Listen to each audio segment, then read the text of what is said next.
All right, we're live. We're recording. I'm Omar Craig. This is the Craig Dominion. I'm the Lord and Commander. This is episode 2 of Warhammer 40,000 Rogue Trader Segmentum the Sixth. Something busted hands. I don't know. I forget the name of Segmentum titles. A Fist of Blackened Mail, episode 2. That's what it is. With me today are, of course, the wonderful Grimdark Rev, the wonderful Grimdark Lucian, the wonderful Grimdark Alterios, and of course, cannot it would not be a show without the wonderful Grimdark. Take Me to the Hill / Warner Radic / Reinhardt der Armenlung / I killed all the orcs and you can too. Wow, I really started on that and I don't know where I'm going and Say it with me, everyone. The greenskins die well. I'm glad you interjected something there. I needed some sort of like mental reset to get me back on track here.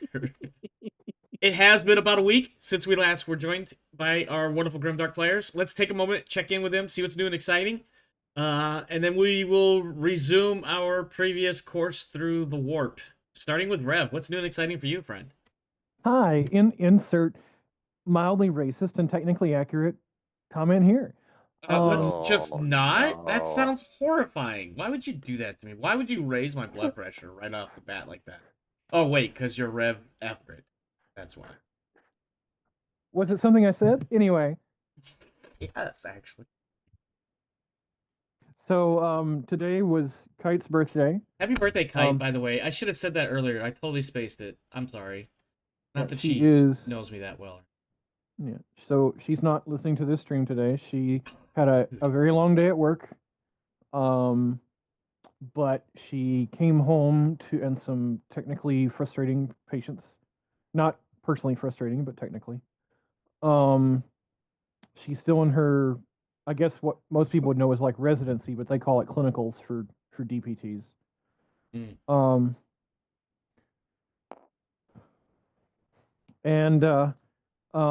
So she got done with that, and for dinner, I fixed some grilled ribeye that I had marinated, and it was still tender and juicy. It was a medium rare. And I let it set so that it's nice and tender before I serve it. And we had that with some garlic parmesan crusted salmon, some roasted asparagus, some yeast rolls, and some homemade strawberry shortcake for dessert. Interesting. For her birthday dinner. Well, that's good. I'm glad that she had quality time. Right. Not whoop. Brain work, damn it. And because before I forget, happy tax day, everyone. Today was the last day to officially turn in your taxes without potentially having a problem. So does that mean your mother's workload has increased significantly or decreased significantly after today? Today will be the heaviest workload she has, and then she'll get a little over a week break, while they let everybody who's been really putting their nose to the grindstone kind of relax a little bit. And then it's all the people who are risking criminal charges who are coming to them panicking that they'll have to start dealing with sometime around the 31st. Yeah, that sounds about right.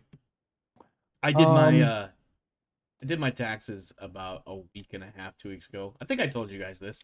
Yeah. And I got a nice I have a nice return projected, but it's also going to be mid-course correction from my bank account to the Internal Revenue Service. Now, what's interesting is it's been mostly so at her new company, she works from home with her new company. I don't want to necessarily name names.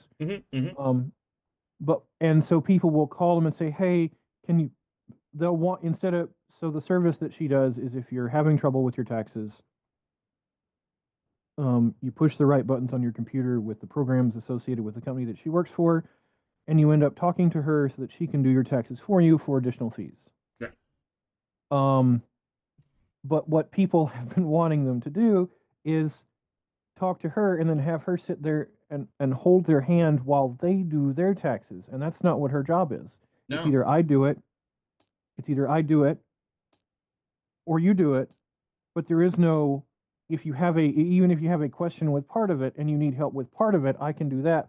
But I'm not going to hold your hand throughout the entire tax preparation process. I can either do it for you, or you can do it, or slightly in between, but not the whole thing.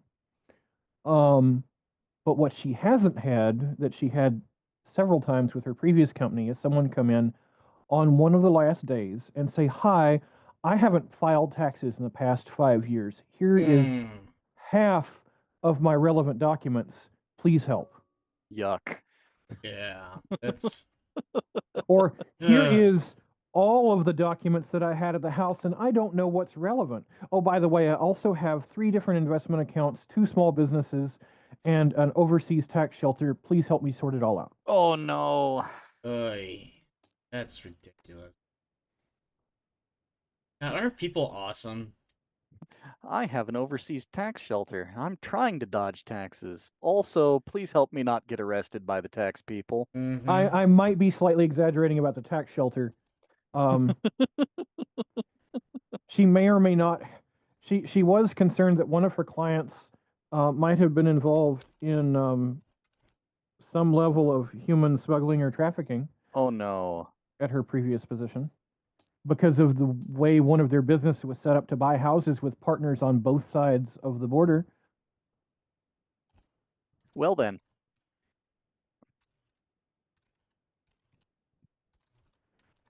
Darn it. What's new and exciting for you, friend? Despondency over a down computer.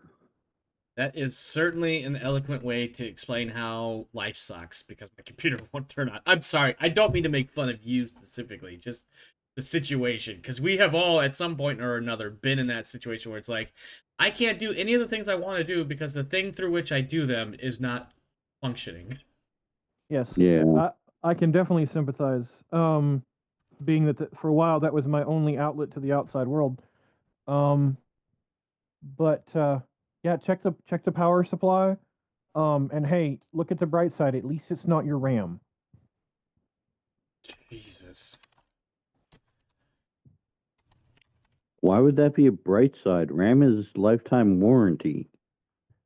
I believe he's going at it Oh. because it's incredibly expensive, right? RAM is not quite at its all-time high. It peaked a little while and now it's going down, and a whole bunch of Chinese investors who bought a whole bunch of RAM at its high point expecting it to go higher, and then the price dropped, are now losing their shirts. And I'm happy about that, but it still is more expensive than I would like. Yep. Imagine your entire investment strategy is based off of scalping someone else on the price of RAM. Well, I shouldn't I be would have laughing said at be that. glad it's not the graphics card, because when I built Those. my PC, that was the most expensive part.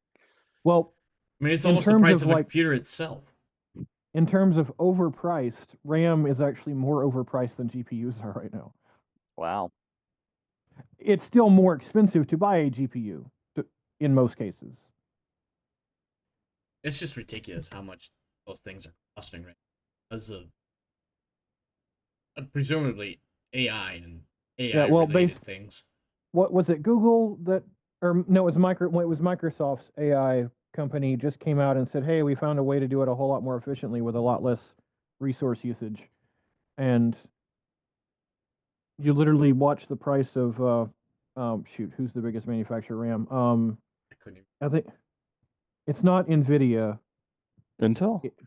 Yeah, Or no, no. No. That, AMD? it's that CPUs.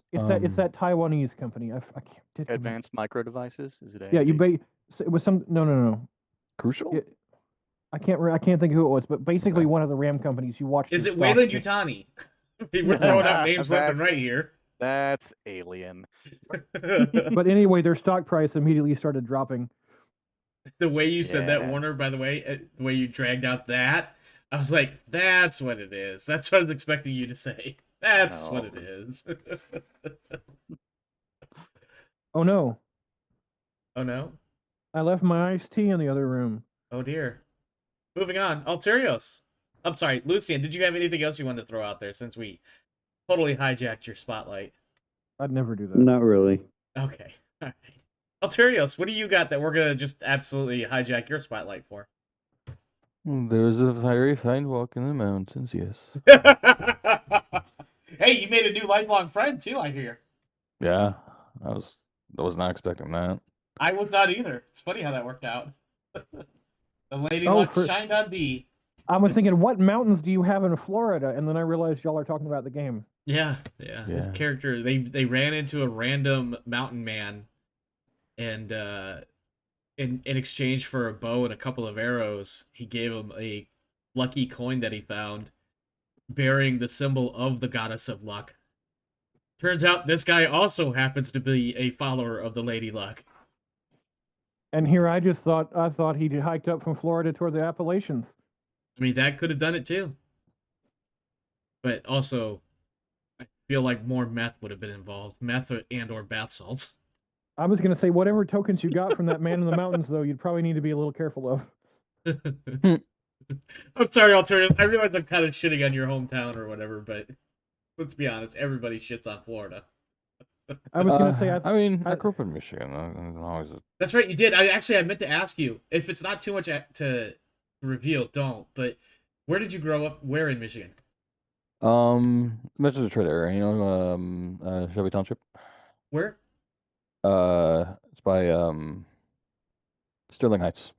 Okay, so up more like on the, I want to say that's like northwest-ish area of Detroit. It's yes.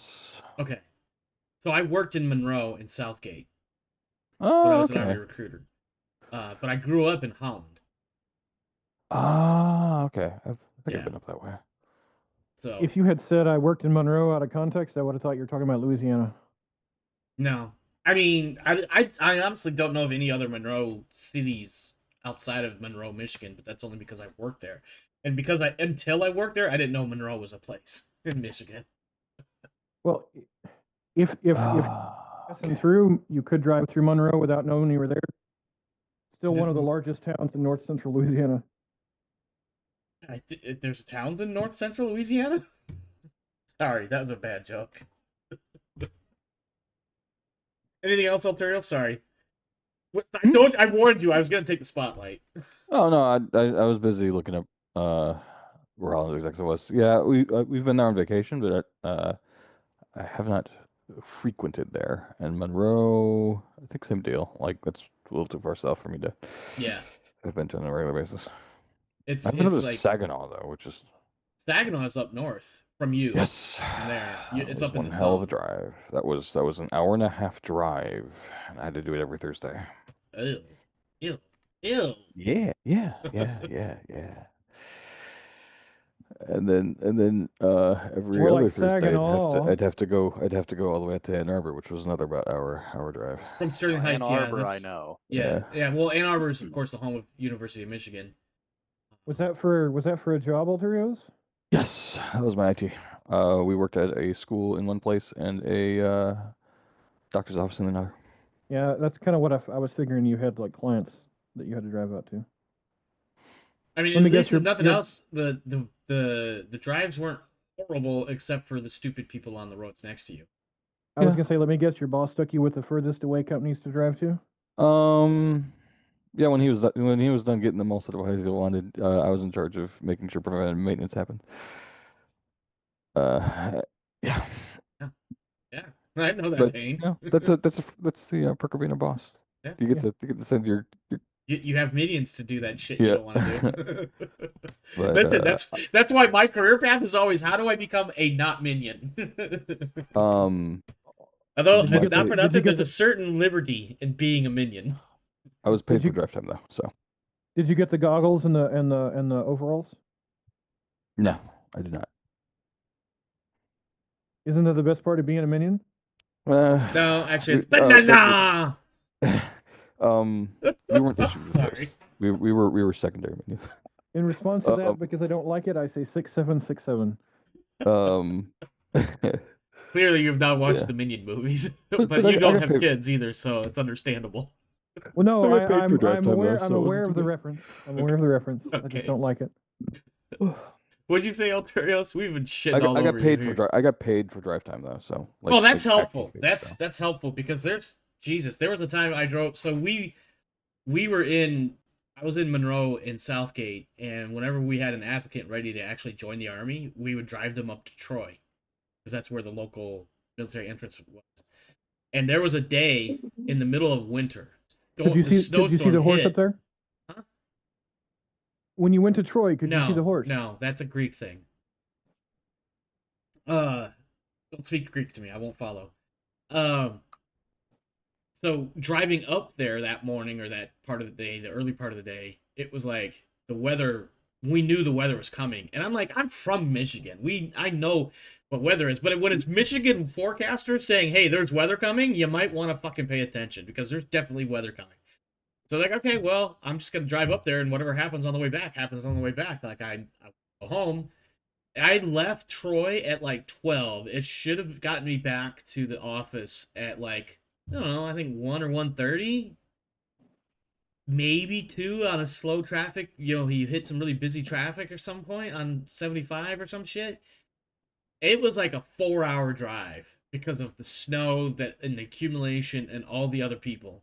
And I got passed so many times just to find out that like a mile or two down the road, this 4-wheel fucking Jeep, Jeep Wrangler or some shit just decided to spin out somewhere. Couldn't get traction and keep it. Like, yeah, buddy, 4-wheel drive don't do shit when it's ice. That's just 4 wheels spinning, bro. Anyways. The road said ice. The road said ice to meet you. Yes. And well, it might not have been ice so much as it was hard packed snow because it was just, I don't know. It was just funny watching people try to drive. And then you're like, you're Michiganders. You should know how to do this. And they don't. Just like the people out here, you'd think they would know how to drive in the rain, and they don't. Warner, back to you. I'm going to try not to steal the spotlight from you, but please, go ahead.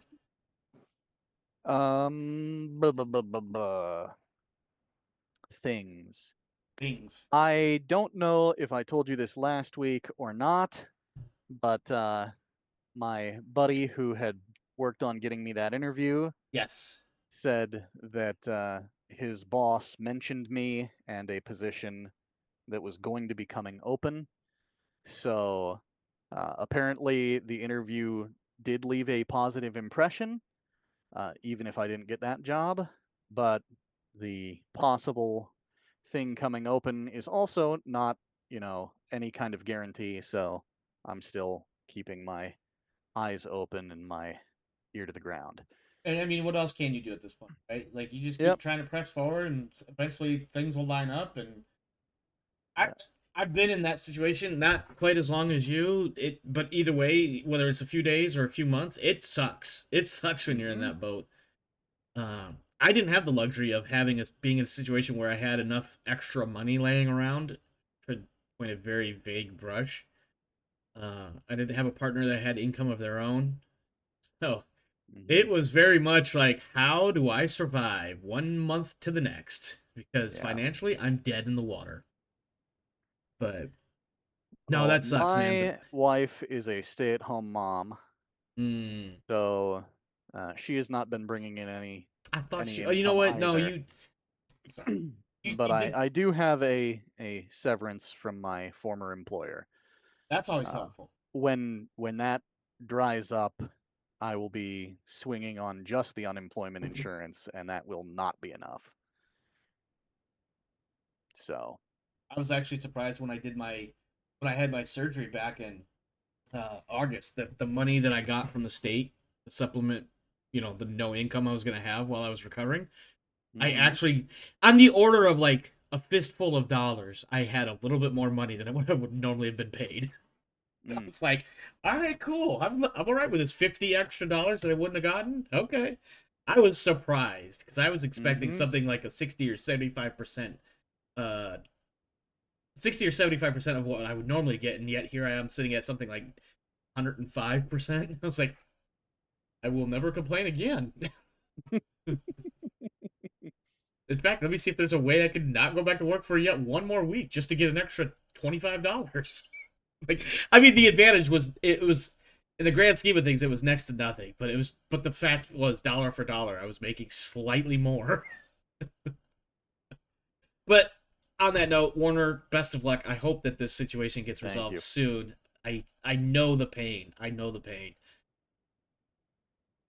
I've told the story before, but when I finished my degree and was suddenly in a position where I had no real money coming in anymore, I was like, oh, this really sucks, having to go find a job and beating the street and looking on Indeed and shit like that. And, whoo, boy, that was rough. It was not pleasant. It was very, very rough. So I am aware of the struggles, as it were.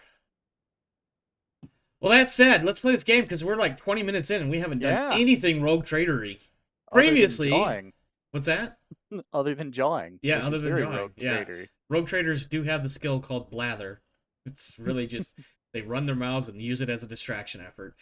Previously on Tithes of Acheron, new gun cutter crews have been brought aboard, as well as shipments of new equipment fresh from the mini storage facilities of Halos 3, and our heroes have departed for their next stop, our ongoing vendetta war against House Hanet, Alpha Haneti itself. Arriving prior to the ferry's entrance into the warp, however, is a newly rebuilt Severed Hand, once the flagship of rival rogue trader and now deceased Hatterack fell. More importantly, special guests were brought aboard, among others, the Lady Inquisitor Sabrina Andrymos, here to task the Lord Captain with special purpose.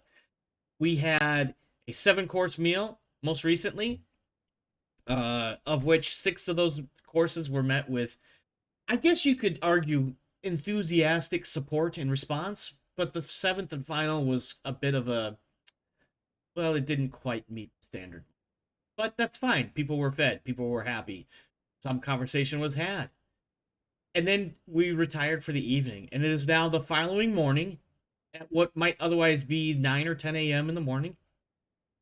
The Lady Inquisitor has requested in the way that is more actually a demand, but she's politely requesting, i.e. demanding, that there is a strategic conference of sorts to be held in one of the large cavernous rooms for which this sort of thing could take place.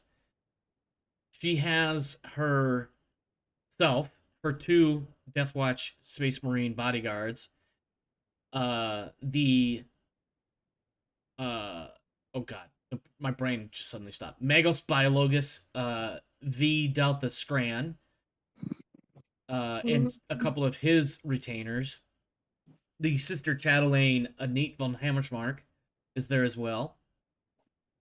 The Rogue Trader's presence is required. The Engine Seer Prime's presence is required. All others are highly, highly recommended. And again, I want to point out, when she uses the words highly, highly recommended, she means they will be there. Because, of course, I have a rosette and you don't.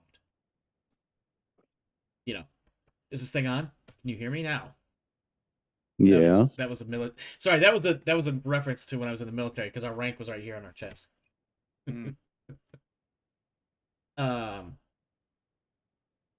I will allow a brief moment to interact as one might between the people.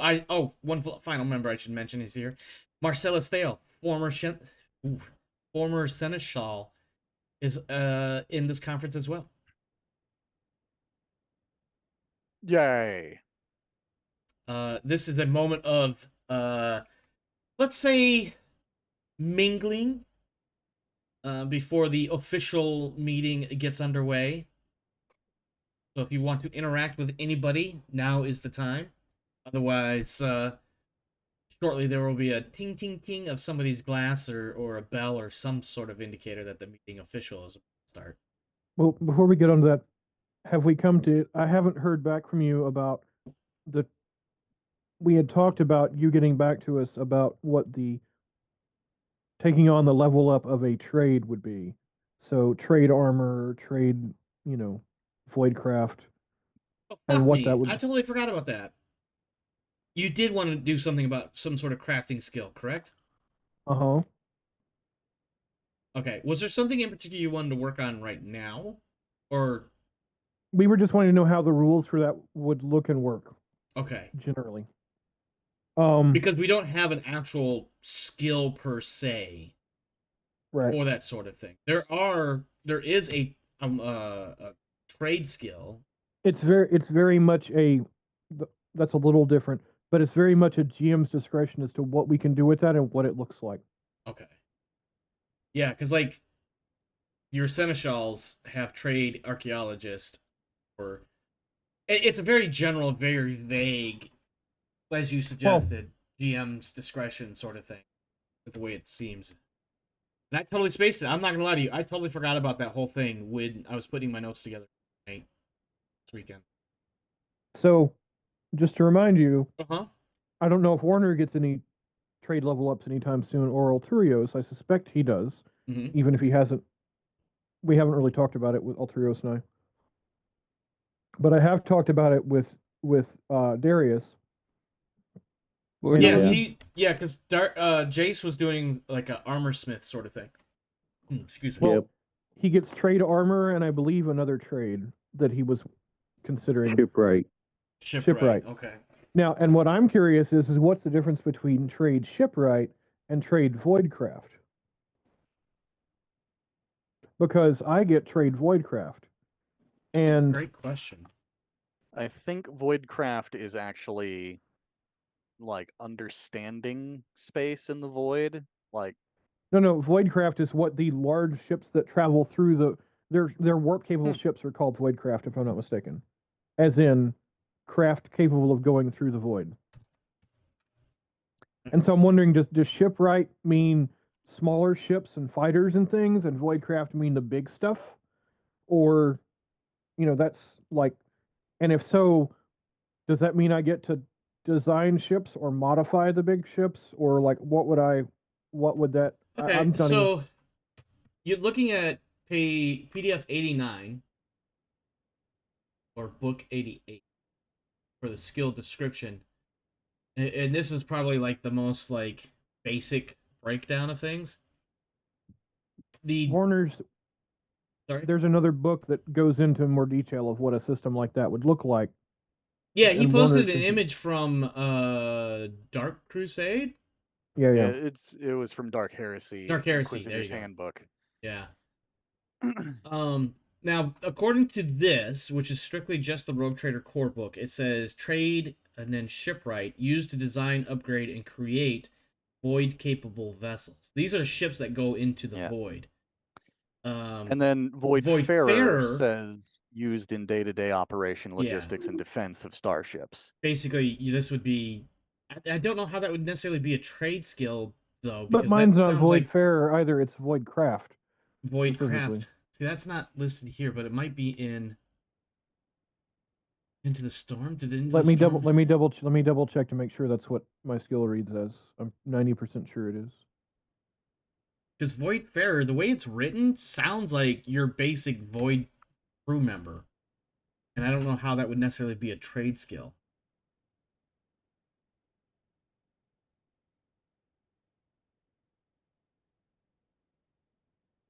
Unless you were like, it is trade Voidfarer. Yeah, unless it would be to like, unless you'd be trading or soliciting yourself as a potential crew member.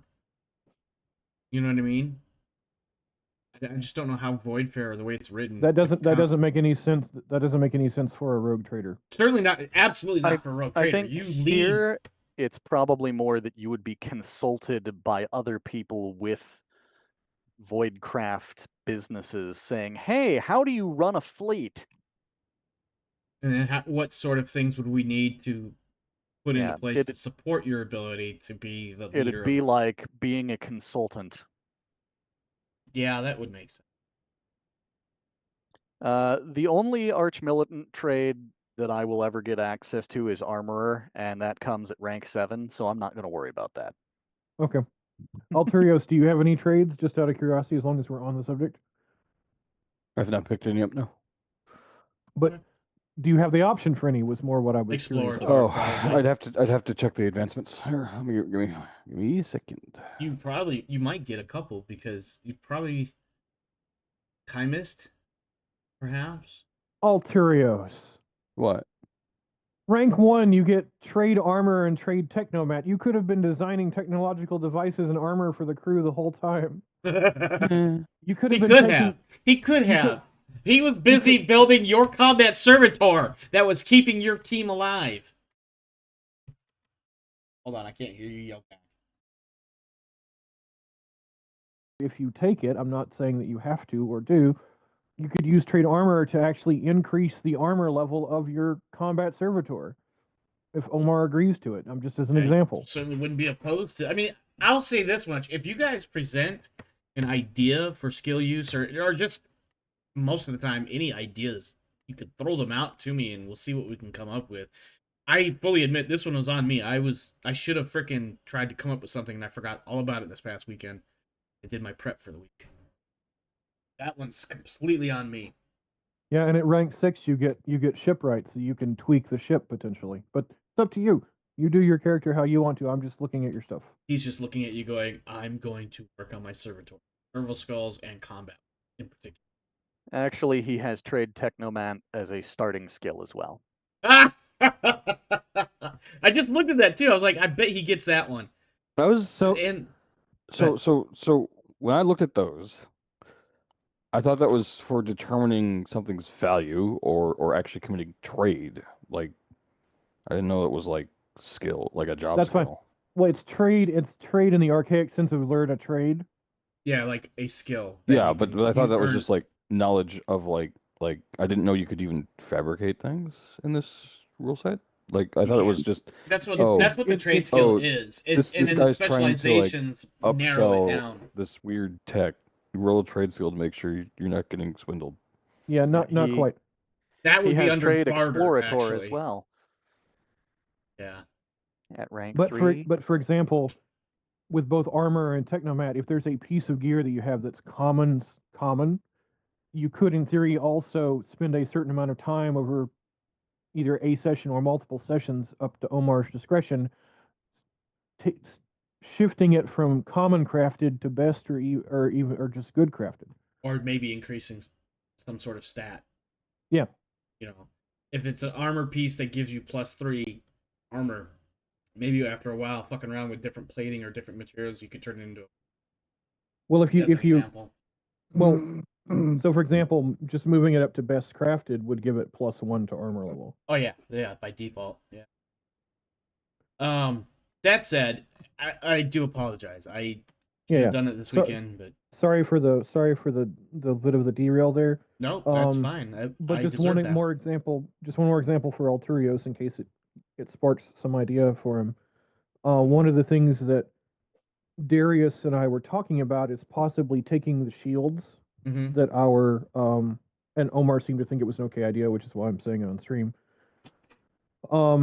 Taking the shields that our squaddies use and upgrading them from simply a shield that covers the arm and torso to tower shields, similar to like the locking phalanx shields or whatever. Not knocking phalanx. You're mixing your eras. More like the Pavis of the I just Italian forgot crossbow. Yeah. Are you thinking about mercenaries. the tower shields that like Ogrins sometimes use? Similar in some something like ways. that. But essentially, a tower shield that basically rests on the ground. They lock their weapon into it and almost acts as a stabilizer. But instead of just providing additional armor to their arm and their chest, provides additional armor to their whole body. And gives a potentially some sort of stabilization bonus to their firing. So, because obviously once you lock these shields in place, whether figurative or literal, the idea is you're probably not going to move for a little bit. So why not affect some sort of inherent bonus? That said, we do get the proverbial tink tink tink tink of a glass as she wraps a serving utensil of some sort against a mug of recaf. I had to think about it. Like, what is that shit called? And the Lady Inquisitor says, "Shall we begin, Lord Captain?" And I want you to imagine this is a conference table, a well-maintained and well-gilt table, an extravagant table perhaps, but still a conference room table with, I imagine, some sort of holo projector in the middle of it as needed for things of that nature. I step forward and say, "Esteemed guests," and I list every esteemed individual here, along with some of their accolades, and give some niceties and praises to their name. as well as listing out all of my own titles. Because of course he does. I was And gonna say, about- of course he does. And about 30 minutes later, I conclude essentially by saying, "Welcome, one and all. It's a pleasure to have you on board my ship. My lady, I turn the meeting over to you." A 30-minute intro just to say, hey, thanks for showing up. It's your floor, madam. Pretty much. She rises from her seat and moves up towards the head of the table. Says, For the I just forgot the term, for the bureaucracy of the Imperium, a 30-minute intro with a bunch of important people in a meeting is a very quick intro to a meeting. The well, we don't have administratum- the administratum here, so we could probably skip through some of those pleasantries. What were you about to say, Warner? I said the administratum. Yeah. Yeah. I love how that you and I both basically came up with the same idea at the same time. Yeah, so she moves up to the head of the table and stands to one side so she's not, covered by you. It says, Lord Captain, friends, I present V Delta Scran, Magos Biologus, the I don't know any Adeptus Mechanicus orders or anything like that beyond what I just said, so that's pretty much it. But she's probably going to have a bit more lengthiness things to say. And then motions for the tech priest to join her at the head of the table. And he stands, and you can hear kind of a thump, thump, thump with each foot because, he's the flesh is weak, steel is strong, whatever it is. And he moves up, and he says, something in Binaric, and then he catches himself and realizes that he should be speaking the fleshy tongue speak. And he says, Lord Captain, I present solution to problem with nanite. And then presents a PowerPoint presentation of how he is going to work with Icarus and installing bits of equipment throughout your ship, scanning procedures to identify those that have been stricken with the infestation, and how basically chemical screening and medicinal applications will be applied in order to remove the nanites, and that this process will continue until the infestation is removed. And I want you to imagine his speaking is very much as if it was written code spoken aloud. I can't really give a great example because I don't have any prepped, but basically very short, curt sentences and lots of problem is this, problem is eradicated sort of statements. Icarus, he goes through and he's talking about installing equipment and interfacing directly with your ship's systems. What are your thoughts as the Ingenseer Prime vessel? Not my ship. No. But okay. Without hesitation, he's like, "Fuck no, not my ship." What exactly is he hooking up? Like, would I recognize? Yes. Well, you wouldn't necessarily catch all the details,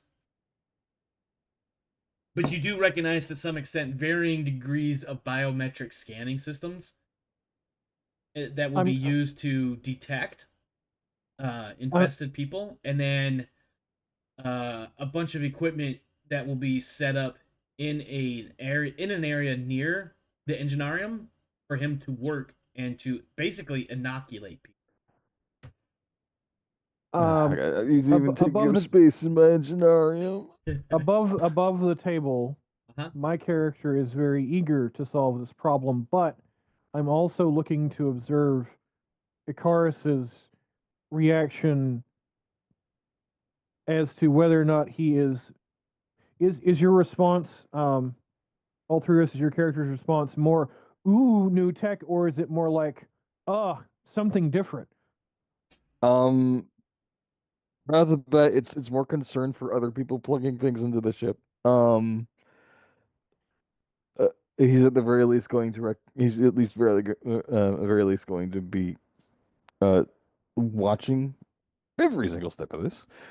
Do we need to transfer some additional servitors from the other vessel to help you with your tasks? That'd be very difficult to do. Well, let me ask that. Did you ask that in character? Yes. Okay. Scran specifically says even if that question was meant for Icarus, Scran just looks at you and says, "Process equals difficult. Gellerfield inept on small vessels." Well, obviously not while we're in the warp. I just found 3 popular Megos Biolocos sects in the Calixis sector, which is the nearest bi-actual sector. Yes, it is. It's actually really So close. those, Astrographically speaking. yes. So those 3 right there are possibilities from where Mr. Scran may, and maybe not. Maybe he thinks all of those guys are full of bunk. Good. By the way, the primary offshoot of the cult imperialis in this sector is Drusian, and we've discussed them before. Does the Inquisitor or the sister have any Druish symbols on them? Druish. I think the words you're looking for would be Drusian symbols. He's making I know he is. Spaceballs Yes, reference. I know. I'm aware. Me? What? What no, now? they don't. They have ecclesiarchal. The next time we're Symbols. in space combat, I'm going to tell the ship's crew to keep firing assholes. At some point, you have to stop and look around and exasperatedly say, "I'm surrounded by assholes." Icarus, you did have a question floated your way, and then Scran interrupted, so you do have a chance to respond. What was the question? I kind of forgot. Moving people around between ships in order to support Biologus. If I mean, obviously we can probably, like, how out of character. I'm not sure how dangerous cutting a warp transit short is. Out of character, it would be. I mean, I'm going to use a Star Trek reference because this is the way I understand it to be. You leave Earth en route to Vulcan, and halfway there decide that you need to stop and enter real space again, and you just basically cut the warp.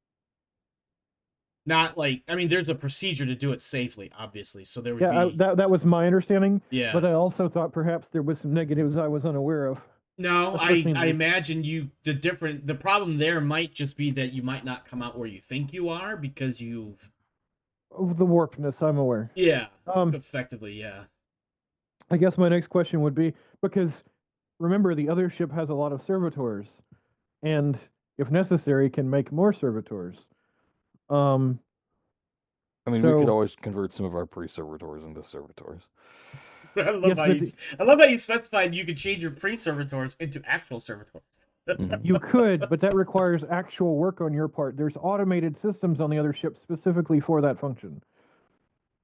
At some point, the Lady Inquisitor simply interjects and says, "I trust, Scran, that you will interface with the Engineer Prime to make this happen." And Scran immediately says, "Yes," and then looks over to you, Icarus.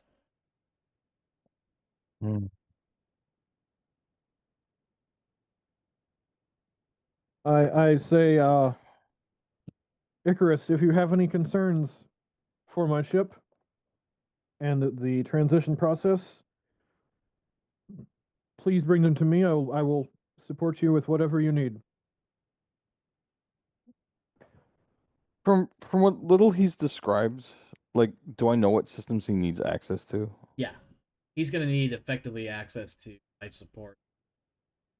Not so much your like power regulation, but just needs to be able to tap into it for more of his own.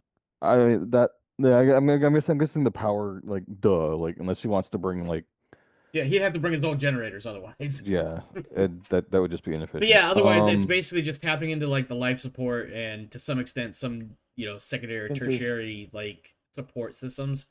As far as anything primary, the life support is the biggest one. Did he say anything about the process he needs to actually cure these people? Medicinal. Okay. Inoculation. Those words were specifically used, and to some extent, frequently. So he's not like just vacuuming the nanites out of them and then pumping them out into space. Yeah, so it boils down to he's determined that there's a way to integrate Adeptus Mechanicus nanites into such a and basically soup them up a little bit and turn them into a nanite white blood cell that hunts the infestation nanites specifically and then overpowers them. He's basically having a crusade in micro. Yes. That's He and almost a mouse- literally what it he and a- is. He and a mouse the hard part. I'm sorry? Normally, when something dies in your bloodstream, it passes out through the urinary tract. Yeah. And I said that peeing them out was the hard part. Yeah. Yeah. So, but what Like I a mean, kidney basically, what stone. he describes is in a very attacking a virus sort of way. He will introduce some sort of vaccine that will utilize the patient's own internal systems to overpower and then reduce and destroy the infestation from within. And you're not a Magos Biologus, so some of the words he's using might flip right over your head, or you might not catch on the fact that the person treated this way may not survive the ordeal based on various, medical conditions. He did make it. He did say last time that generally the at least for someone as infected as our erstwhile Yeah. former seneschal. Well, he said probably he that. said if Yuko Bar specifically was as far advanced as he believes he may be at this point, his chances of survival are basically negligible. Which tells me he's that, presenting, yeah, but what he's presenting here is that as a base average, probably somewhere in the neighborhood of 75 to 80% chance of success with each individual person, assuming no strange outliers or or them being too far advanced. I would bring up one other thing in the meeting. Yeah. And see, this is why I wanted to have this meeting before we transition to the warp, but you were like, no, after we transition. I suppose I would bring up that we have a quarantine ship that appears to have that was a former ship of the False Lord, Hanet. Mm-hmm. And that they have a higher level of infestation than this ship does. Scran just looks at you and his little green light eyes blink several times. If you look closely, one of them is in the shape of an hourglass, though. And I want you to imagine, I can't remember the actor's name. You've seen him many times, but the actor who played the Mentat, Kufur Hawa, in the most recent Dune movies, when his eyes turn white and he's doing mental calculations, approximately 1 billion Solaris per day, sir.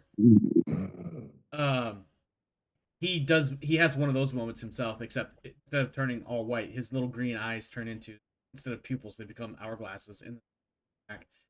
Like, chances are their success is diminished compared to this method, but if statement is true, survival likely. Well, so the two ships that are going through the warp to Haneti space is our ship and the Fell Hand.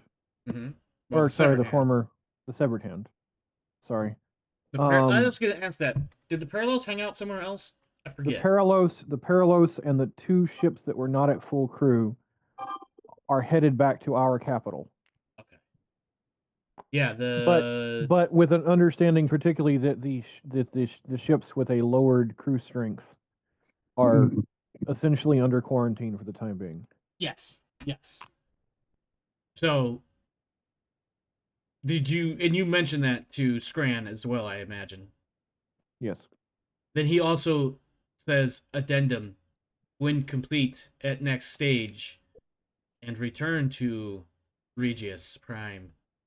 Those ships equal infestation eradicated. Is he snoring? I don't know. Let's just fix this, just to make. Oops, that's not the.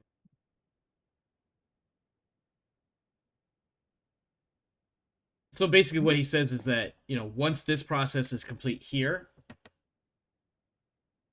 his next stop will be to go and check on that ship back at Regius. So I will tell him that there are several places that we have been that we might have passed on the contamination. and that I will make a list in order to ensure, in order of priority, that the contamination does not spread further. Yeah, which would basically be everywhere since Magoros. Yes. So Footfall and just about every one of your worlds. Uh-huh. So Hopefully they've done something on Footfall already. well, presumably the necessity of doing something on Footfall will have already been resolved. Yes. Yes. That said, I would make the suggestion, Yes. since I am familiar with at least some Mechanicus uh-huh. stuff, that would be possible just for us to be able to manufacture our own.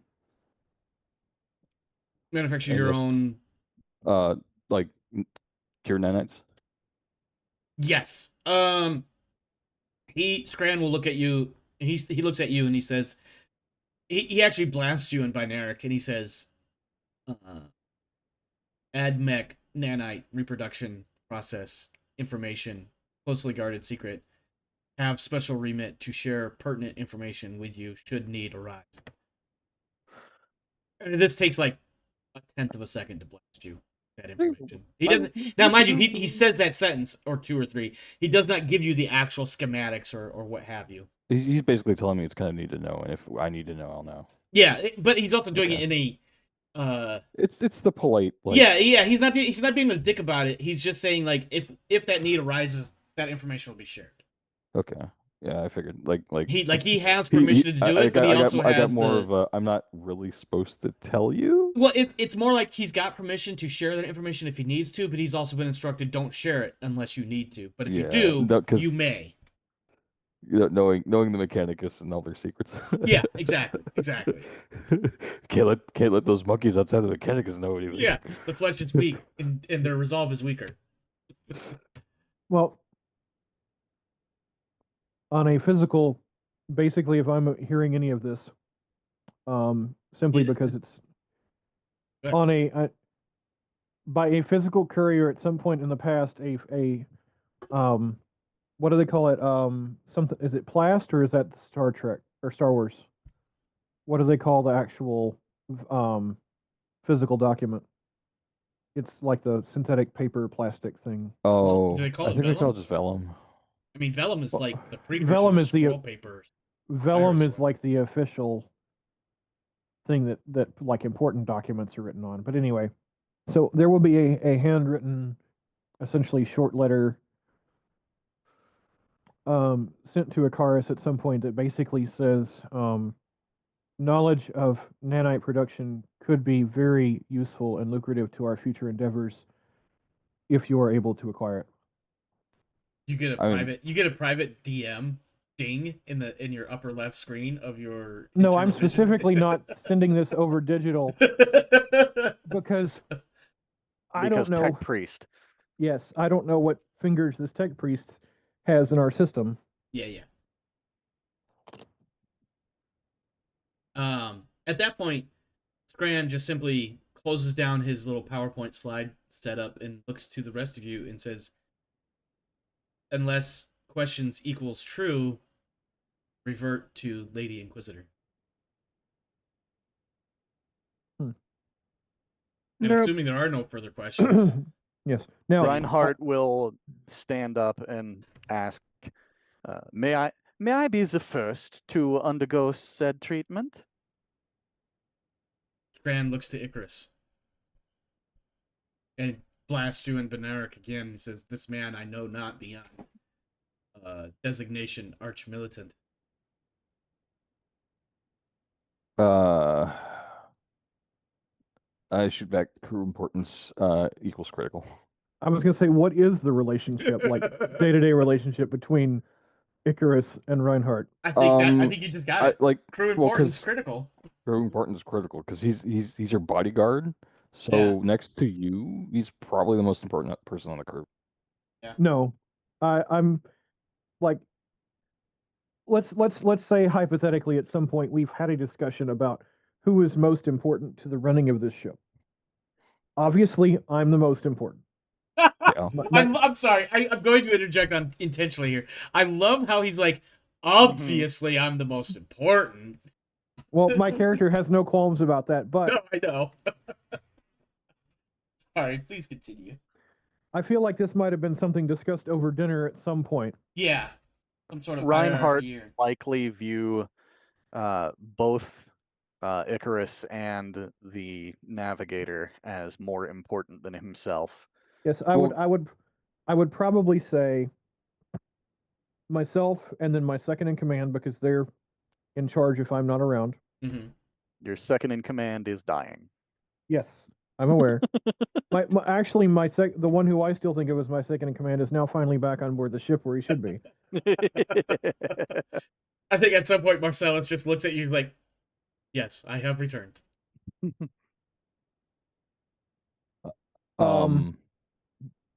Thirdly, would be the one who keeps the ship running, which is the Icarus. Engineer Prime. Engineer Prime, yes. The Navigator would be number 4 on that list. The pilot, the chief pilot, aka Voidmaster, would be number 5. And number 6 would be the person who helps keep me alive. Yeah, that makes sense.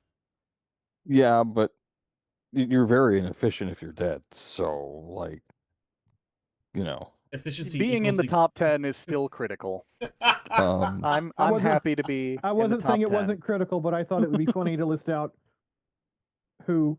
Yeah, I think what we get is Icarus just rattles off crew, or I think what you say is probably might be something a little bit closer to support intensity.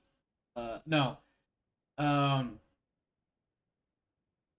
crew importance identification priority. yeah, something like that. definitely. I mean, yeah, definitely conveyed that this guy's important, and so Scran is like, understood.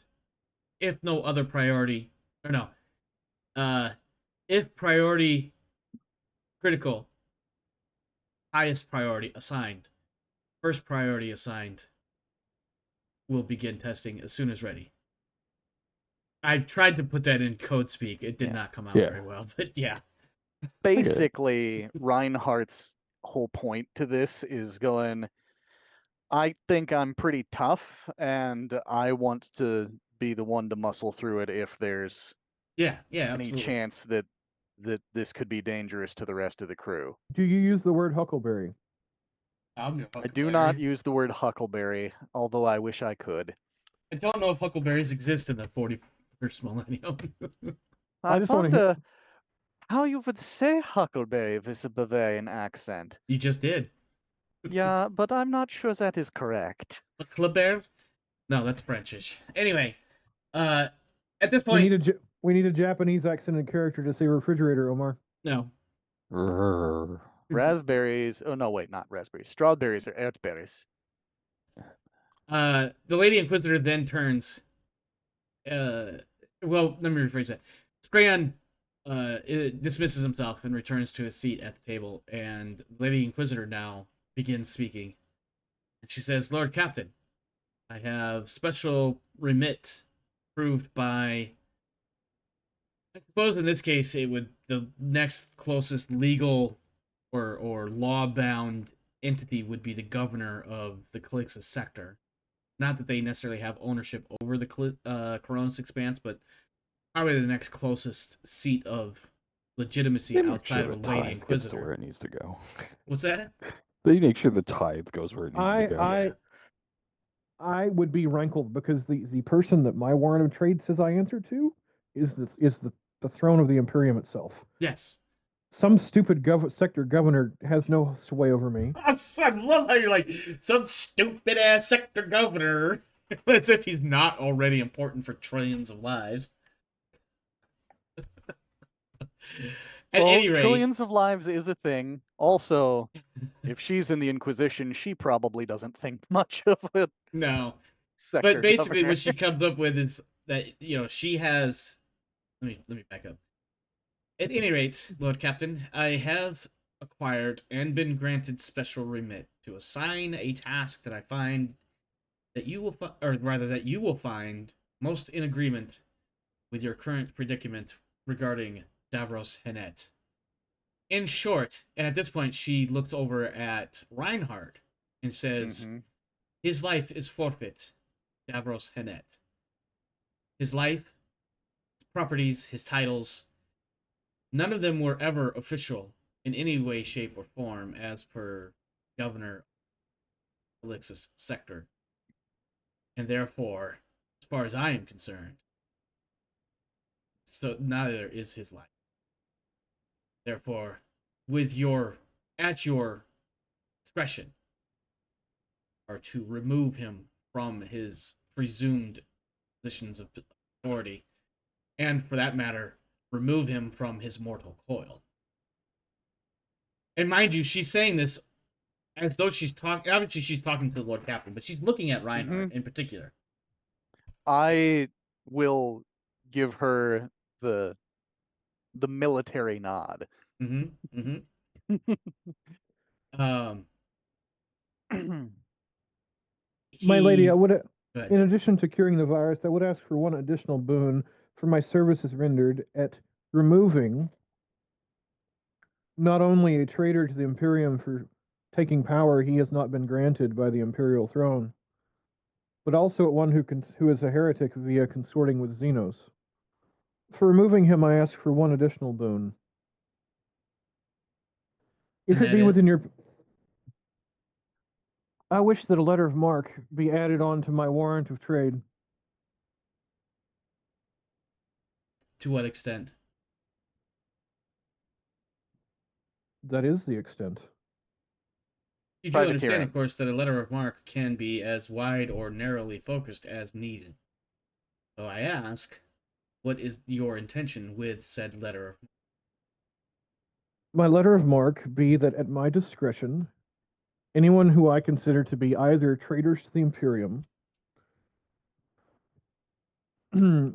will be covered under this letter of marque, and in addition, that any Xenos vessels that I may come across and am able to potentially take control of will not be considered to be in violation of the warrant of trade or letter of marque. I do not wish to use this letter of marque against any loyal citizens of the Imperium, nor any other rogue traders, should they not be violating the spirit of their intended warrants of trade. I will take this idea back to see what sort of feedback I may be able to give you when the time comes. See to it that anything bearing the lineage of Hanet is absolutely and irrevocably destroyed. I hold up a hand. I said, if it should be found that anyone within the House Hanet, someone who may be able to wield a certain degree of the reins of power, should it be more efficient to leave them in a limited role, and they found to not be stained by the blight of their family? Is it within my purview to give a stay of execution, or is that to be a strictly defined order? Let none that bear the name Hanet remain. And I want you to know, you being the shiesty rogue trader that you can be, you can read between the lines. It's effectively what she is saying. Should such a situation arise, change the fucker's name to something other than Hanet. I was actually thinking the other way around. If I don't like someone, I can officially have their name changed to Hanet. You know what? Shiestiness meets shiestiness. Sir Shiesty, I present Lady Shiesty. I was sort of thinking, like, I don't really know anime that well, but I do know there's like a Death Note where you can put someone's name in there and they'll die. Sure. Sure. Basically, go to the administratum and say his name is actually Hanet, and then go kill him, and then be like, hey, I was only following orders. This was necessary. And then lastly, she says, well, not lastly, next she says, and His name was in the book. Lord Captain, I will be trying to figure out how to phrase this. I will be traveling with you this quest. And there's a smirk, kind of a playful smirk when she says quest. I will be accompanying you on these endeavors. They will require space aboard either ship whichever ship that you are captaining. I will require space aboard that vessel for myself, my entourage, and of course, the Sister Chatelaine, Annette von Heimerschmark. The space shall be provided. I will be quartering aboard my current appointed quarters here on the Acheron's ferry for the time being. But Well. I may, in combat situations, be transferring my flag to the severed hand. I leave it to your discretion upon which you wish your entourage to be quartered. Whatever you need will be provided. But I ask, my lady, since I appear to be in overall tactical command of the situation at your leisure, should I wish to deploy you, it's obvious where the talents of some of your bodyguard lie. But when it comes to you and the sister, how best might you be applied in a tactical scenario? Well, the sister will not be deployed at all. Her duties here have a very finite focus, and otherwise she is to be kept safeguarded whenever possible at all times. May As I for inquire? myself, I will go where I feel I am most needed. Well, then it may be outside of my outside of my bounds. But may I ask, what do the sisters' duties entail aboard this vessel? She looks over at the Sister Chatelaine and says, I believe she has attempted to schedule time with you shortly after this meeting to address that very situation. And then Sister Annette simply nods with a pleasant smile that is just a smile. There's no real emotion. I immediately calm my secretary and say, why was I not informed about a change to my schedule? Ah, yes, Lord Captain, I do apologize. I was aware that you were in a meeting with the Lady Inquisitor and did not want to disturb you. The onus is on me. Please report to the disciplinary office. On my way. An hour later, shrieks are heard throughout the intercom. Please report to Reinhardt's quarters for a spanking. Wow. Man, the filters. Damn, those filters suck. I cannot get my filters to work. Wow. I mean, you could always just turn her into a servitor. That's not the spanking I was thinking, but yes, you could. Well, who wants a mustache actually, ride? Sorry. Please continue. Oh, I do. Yep, I Well, knew somebody would catch it. to be fair, Would you like a ride on my Porsche? everyone for some reason assuming this my secretary is female. Shame on all of you. Secondly, Yes, you stereotypical fools. because I am a benevolent captain and I've done everything through charm so far, my idea of disciplinary action is that they're riding on a board 5,000 times. I will not be a douchebag 5,000 times. No. I will not delay in informing the commander of a change to his schedule. They could write that a lot. They could write that a lot more efficiently if they were servitor. I'm just saying. Yeah, but then they wouldn't learn the finite lesson of the time it would take. Well, so far as I know, my secretary hasn't messed up on my schedule before, and we operate off a 3-strike system. Yes. Right for 1 strike. The second strike is Reinhardt's quarters, and the third is yours, Icarus. I love it. Okay. Lastly, then, or I keep saying lastly, and I don't mean to. The next thing that the Lady Sabrina and Drymus brings up is, thus, Lord Captain, once your activities in the Alpha Haneti system are complete, with respect, I will require conveyance back to Footfall. At the very least, to Regius Prime, from which I can then figure out how best to return to my appointed place of duty. Well, Footfall is in regular need of food shipments. I imagine that should we not be going there ourselves, you definitely have a merchant fleet thing going constantly. There is one other matter of negotiation or boon that I might ask. Request an awful lot of boons, Lord Captain, but I will hear them. Well, this one you may find is useful both to yourself and me as your willing servant. Mm-hmm. I say, I had, I just forgot the term. Apologies. Let me think for a second. Oh, shoot. No, not allowed. What do you call the psychers that are specifically directed at telepathic thought over long distances? Astropath Astropath. Transcendence? Yes. I had my family had at our disposal an astropathic relay to better transfer signals between here and Footfall. One that might have not necessitated your arrival, but merely your messaging. However, in order to cut off that avenue of communication, it was assaulted by House Hnet. Yes. If any astropaths make themselves or become available, I humbly request that you earmark them for the restoration of said relay so that I might be more at your disposal should it arise in the future.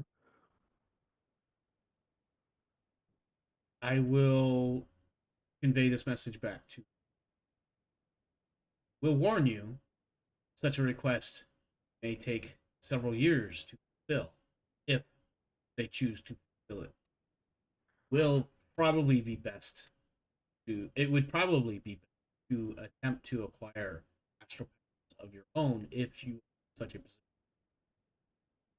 Of course, I will contribute not only that, but potentially to any passing through the black ships might do of Footfall itself. Point of reference. I thought the black ships take what sort? Unsanctioned psychers. Unsanctioned from- back to Terra Yes. to either be sacrificed or I'm sanctionized. I'm basically saying not only am I going to be looking for astropaths of my Ah. own, I'll be willing to contribute Yes, to I the see. input as Yes, well I as got you. I got taking. you. Yeah, I misunderstood what you were saying then. Okay. I'm not just taking; I'm also willing to give too. Yeah, is what I'm- yeah. He's Gotcha. a giver. He's a giver and a taker. All right. Yeah. She spends a moment tapping away into a data slate, and then while she's doing that, Scran will look to Icarus and blast away again in Binaric and say, "Engine Seer Prime, transit we shall to your enginarium to begin setup of our task." Question mark. I don't know. I did not phrase that sentence very. And then I will turn to Reinhardt and say, "Come, Reinhardt. I believe I have a meeting shortly with his sister, and I may need your assistance and protection." Lord Captain, a moment, please. This is the Lady Inquisitor as she continues tip-tapping away. I was assuming the meeting was over. Yes. She sets the data slate down. Icarus, Fran will take you and disappear into the bowels of your ship to begin work. We'll come back to you in a moment or two. Bowels. First, unless you want to stick around for this next part, which is entirely up Oh, to well. you, the two of you. I'll go do funny Mechanicus things. Okay, yeah. Icarus is like, I have a new best friend. He's also like me. We're gonna go do our things now. We're gonna go put our bunk beds together. We're gonna go be autists together. Bye. Top autists. It's a Catalina wine mixer, y'all. All right. Sorry, I have a lot of stupid pop references popping up in my head.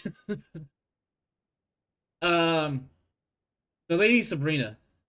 Excuse me. The lady Sabrina. Whatever her name is. She, at this point, suggests, my Lord Captain, please, arrange for Yuko Bar to be brought to me. So I stand corrected. Icarus, sorry, I actually do need to redo that part a little bit. Scran is going to want to stick around for this part. And so he's not going to be ready to leave yet. The Lady Inquisitor requests that Yuko Bar be brought before her so that she and the Magos Biologus may inspect him. Might be the best. He is brought forth post with. he has not brought forth forthwith. There's a significant delay. You do get a message, however, from your ship's security team that has been diligently keeping an eye on him. There was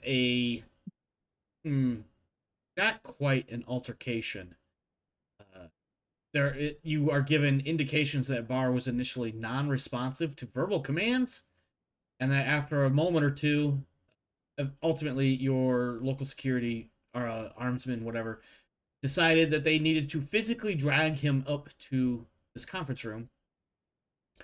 As he is brought in, he is in something of a catatonic state, but his appearance has changed noticeably. His facial features are now more angular than they once were, almost as though little plates of metallic or other hard surface plates lie just beneath the skin.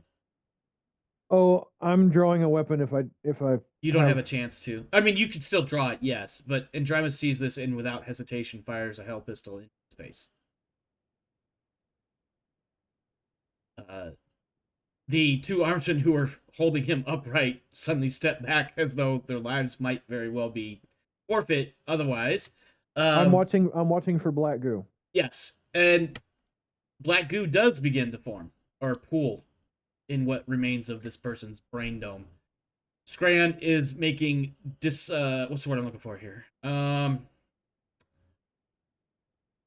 What's the word I want to use? Scran makes dismissive sounds in binaric. I don't know what that might sound like. Dismissive chittering, like, oh, that's unfortunate, sort of things.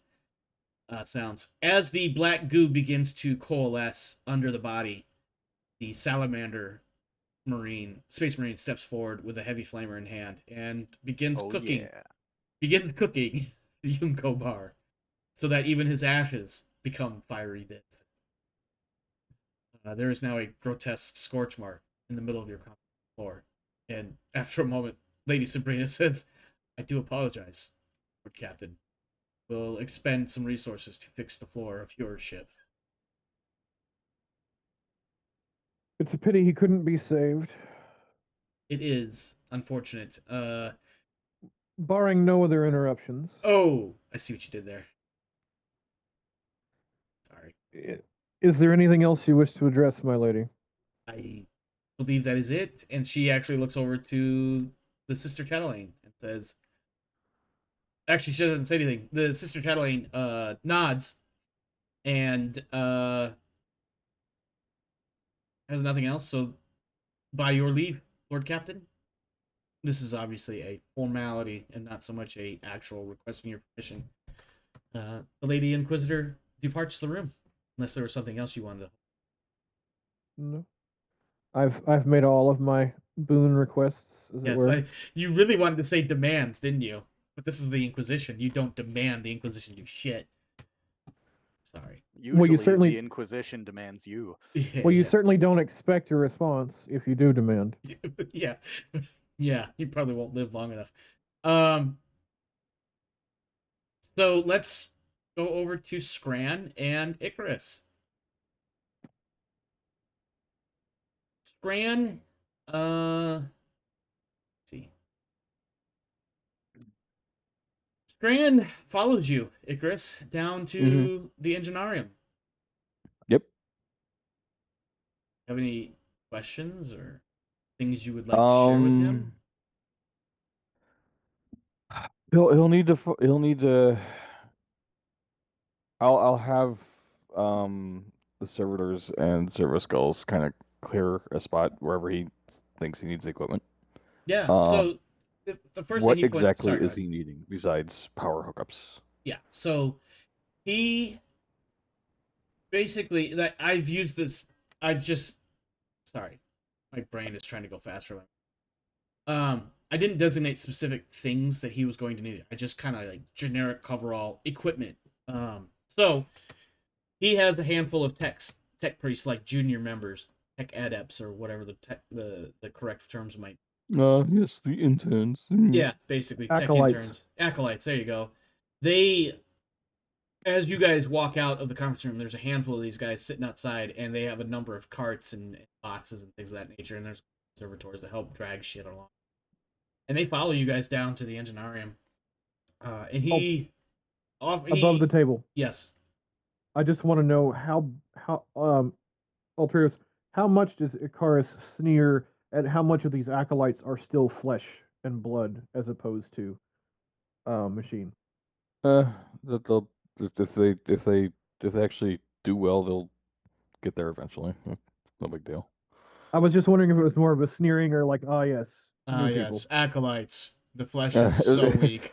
It's kind of like probably sort of just like with some professions where it's like, oh yes, the intern. The guy sent to get my coffee while I do the real work.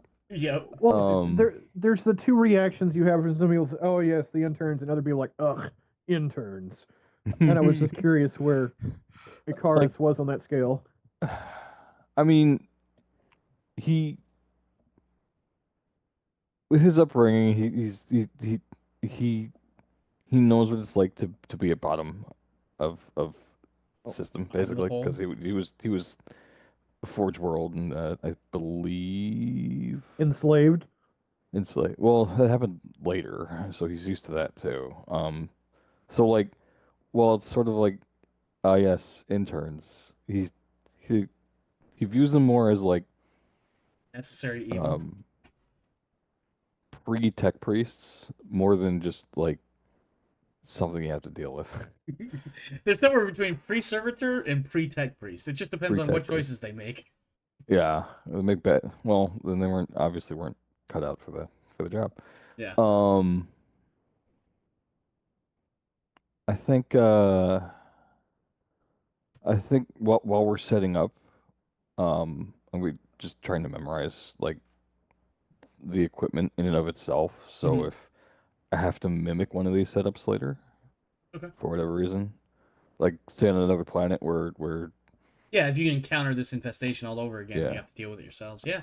Well, not violating his. I can't really tell you unless I need to tell you, kind of thing. Yeah. I was gonna say, are you going to try and get additional information because? I know that being Mechanicus, I suppose I'd know that you can't really schmooze your way into, like, you can't like get him drunk and then have him spill the beans. No. So I'm approaching That's from so the inefficient. I'm approaching from the other end lubrication, and seeing if I can't just like reverse engineer. I'm sorry, I'm gonna cut it just for what Warner just said is so amusing to me on so many levels because there's no social lubrication, it's just actual lubrication. Actual lubrication. Yeah. Well, there is the what can you reverse engineer, and there's also maybe you could get access to a couple of files you weren't supposed to get your hands on. Like how far are you across that line are you going to go towards getting that information? The one thing you can do to piss off somebody who tries to hoard secrets is get caught stealing those secrets. And knowing that they're also in the service of an inquisitor, who are liable to shoot first and never ask questions. Maybe not be overtly trying to steal things from somebody. You could be like, he's a heretic, which makes all these people heretics. Have them all shot now, please. Filthy freaking heretics. So, I just kicked my cat. Sorry, kitty. Do it again. No. Oh. So, what happens Let it be known, I have no problem with cats so long as they stay in the road where they belong. Well, this cat was close to my feet, and I stretched out my leg. Didn't realize. At any rate, so Scran and his crew of people, not quite people, bring in all this equipment into a room relatively close to the Enginarium, sorry. The Enginarium proper. And begin setting up. And a lot of this equipment you can recognize as various types of fabrication and let's call it specialization equipment. So basically, they're going to make stuff and then further refine it to something a bit more specialized, as opposed to a generic tool that something like a one-size-fits-all sort of deal. Mm-hmm. As he's going through this, he does explain that his predecessor, I Theta Nar, it was through Nar's work that Scran is fortunate enough to be in this position today. Mm-hmm. And he says something along the lines of, in the last year, Sabrina Andrymus, the lady, he doesn't call her by name, he just simply says Lady Inquisitor, became aware of the artifact that you guys had recovered, Goros, and the fact that it had the nanite. Learning of this, and along with other information that the Lady Inquisitor and Nar himself were already privy to, they discovered that there was a world called Marwolf in the Koronus Expanse that had what appeared to be some sort of data vault regarding these artifacts. And so a Death Watch kill team had been dispatched to recover that data vault and bring it back, and so as to better understand the artifact and what it can do, what it might not want to be done, sort of thing. Unfortunately, that entire kill team was lost to the infestation that they encountered. Nar himself became infested. They also encountered what he calls Opfa warriors. And that between the infestation and the Opfa warriors was what killed the Space Marines. The Nar himself became infested, I should say. It was the data vault and the information that Scran was able to put together regarding these nanites that allowed him to come up with this method by which to eradicate the infestation on this ship. He subtly suggests that this is a test case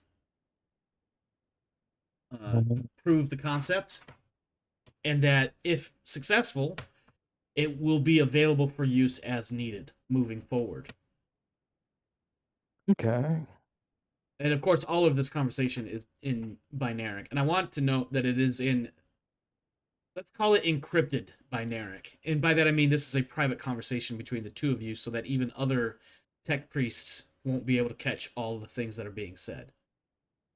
Mm-hmm.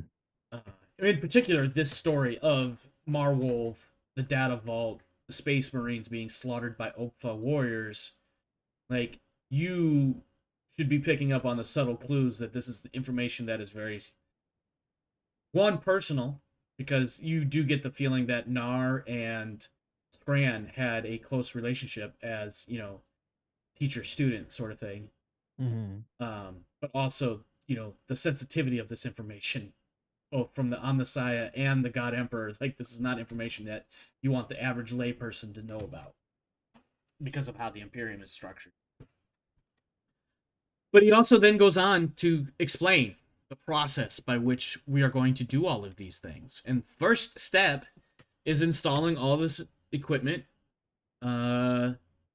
basically integrating with the Engineerium and the Life Sustainer systems so that you can actively scan, identify, and seek out the alien infestors. This will require a roll. This is a tech use -10. You can use all of your tech gizmo bonuses. This takes a full day to establish.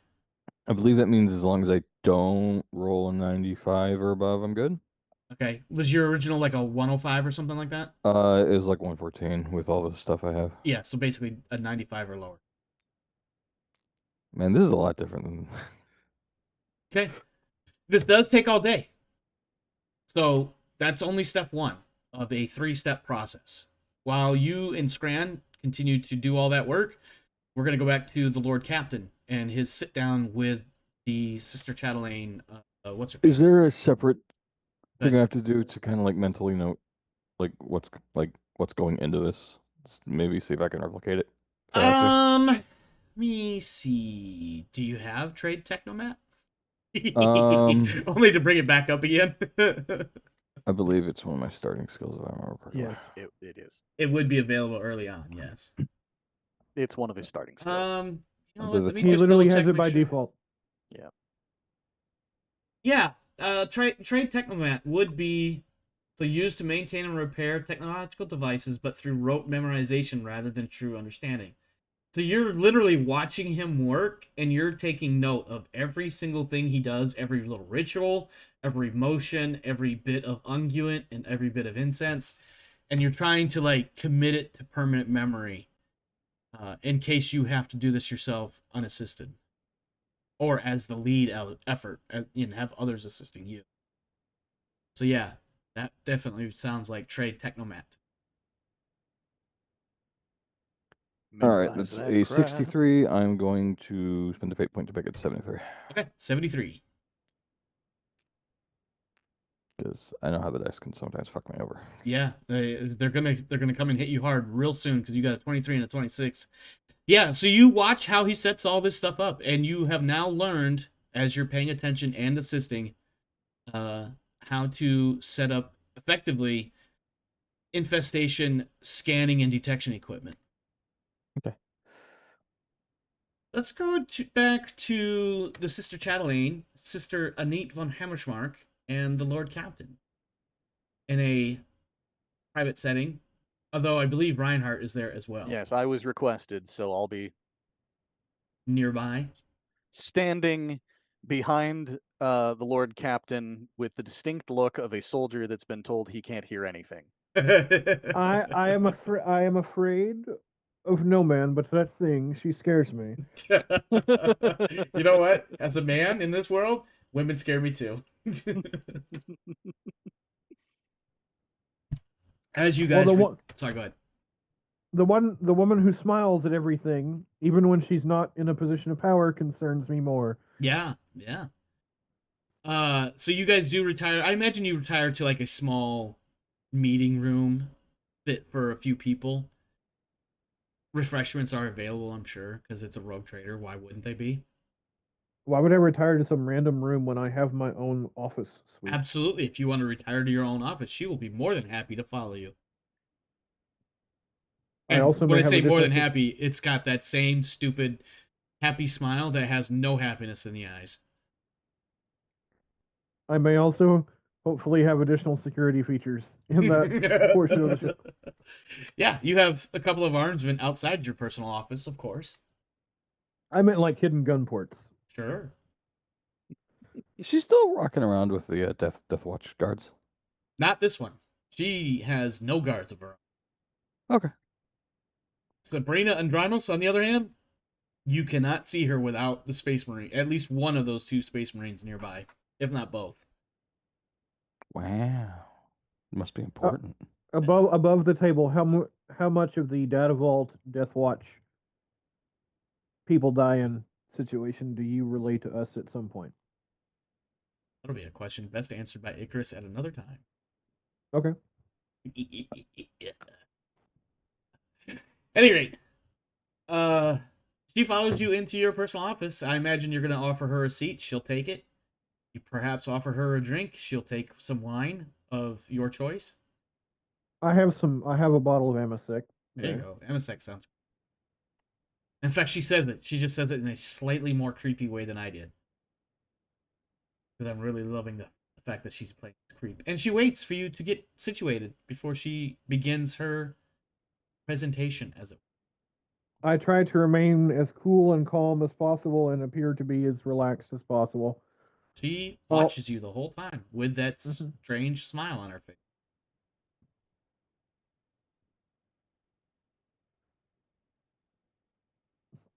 I believe that you wish to bring some matter to my attention. Yes, I do. And thank you for taking the time to meet with me personally. This is exactly what I was hoping. A sister of a holy order, how could I refuse? Indeed. I trust that the events in the conference room were not too distressing for you. Although I'm sure you're used to this sort of thing. I don't like losing crewmen, especially ones of such value. Yes, I have it in good understanding that Master Bar was a hand-selected replacement by Master Thale. You were well informed. One does not travel long next to another person without learning many things. And she smiles. This time you can see there's a little bit of actual. Oh, dadgummit, she's a psychic. I don't know what makes you say that, but this time when she smiles, there's a hint of a real smile as opposed to the plastered one that she's been carrying for.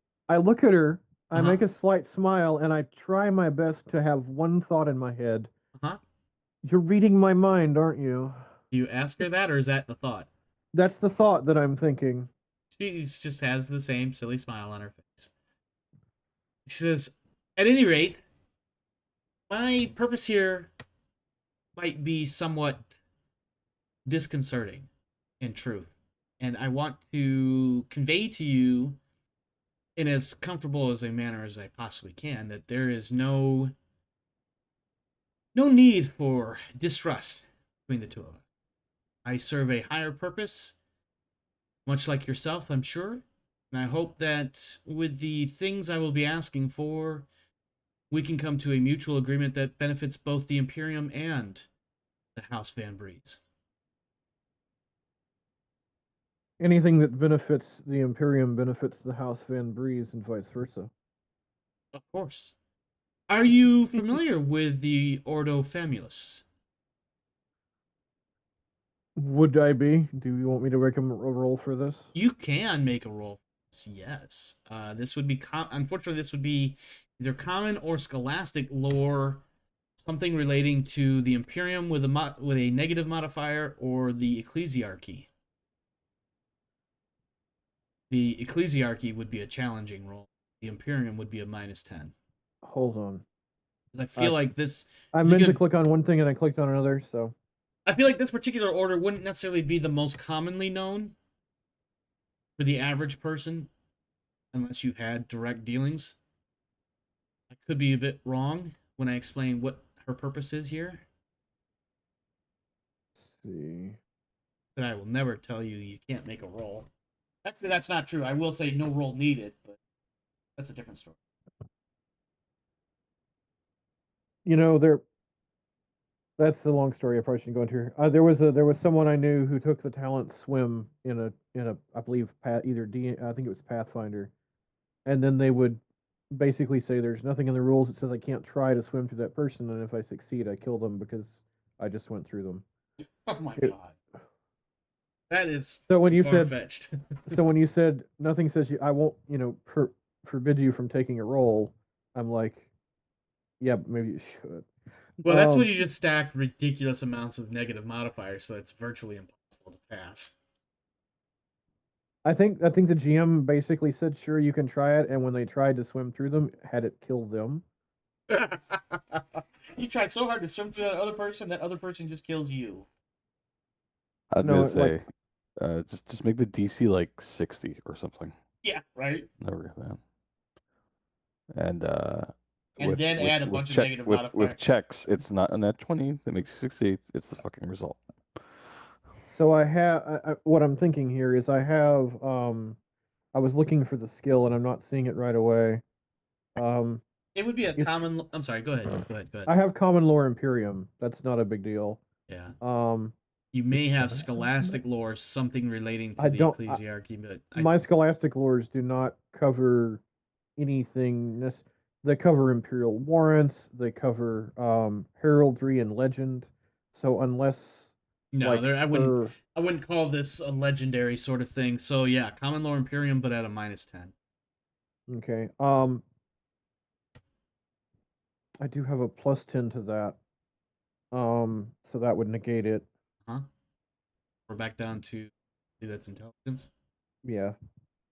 But I have somewhere that I can boost my. You know what? You have peer. Don't you have something like peer nobility or something silly like that? I do. Does that give you some sort of? That's for social interactions, not necessarily. Yes, that's right.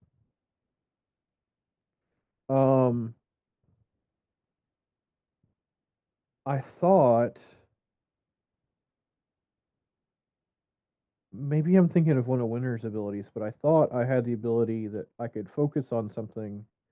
I'm not seeing it in my skills, and I'm confused. But I had the ability if I took a few minutes to focus on something, it gave me a bonus to that.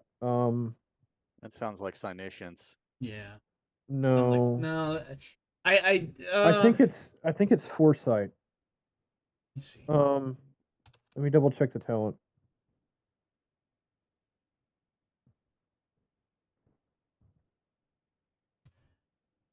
Let's see. Starting talents: Air of Authority, Pistol Whip Training, Melee Contemplate Weapon. to gain a +10 bonus on the next test.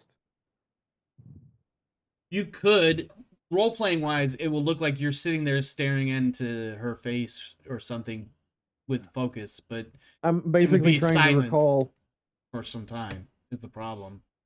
Yeah, I'm just basically I'm taking a minute to try to recall. So I basically would have to sit there for 10 minutes in silence, Mm-hmm. or pulling out a book, and that would be awkward. So I'll Yeah. probably just what my character. I mean, I'll go ahead and do a quick roll, but if I fail it, what my character is simply going to say is, um, that I may have heard of her order, but that more pressing issues have pressed it from my Sure. mind. But all right, I need to check my intelligence. Um, so I have the +10 that negates it, and that's pretty much it, right? Yep. So Yeah, there's no additional modifiers or what have you. alrighty. And this is why my character doesn't win at strategy games. Here we go. Funny because he plays the Warhammer 40K version of BattleTech. 6. I've seen some. Sorry. You were about to say something? Um,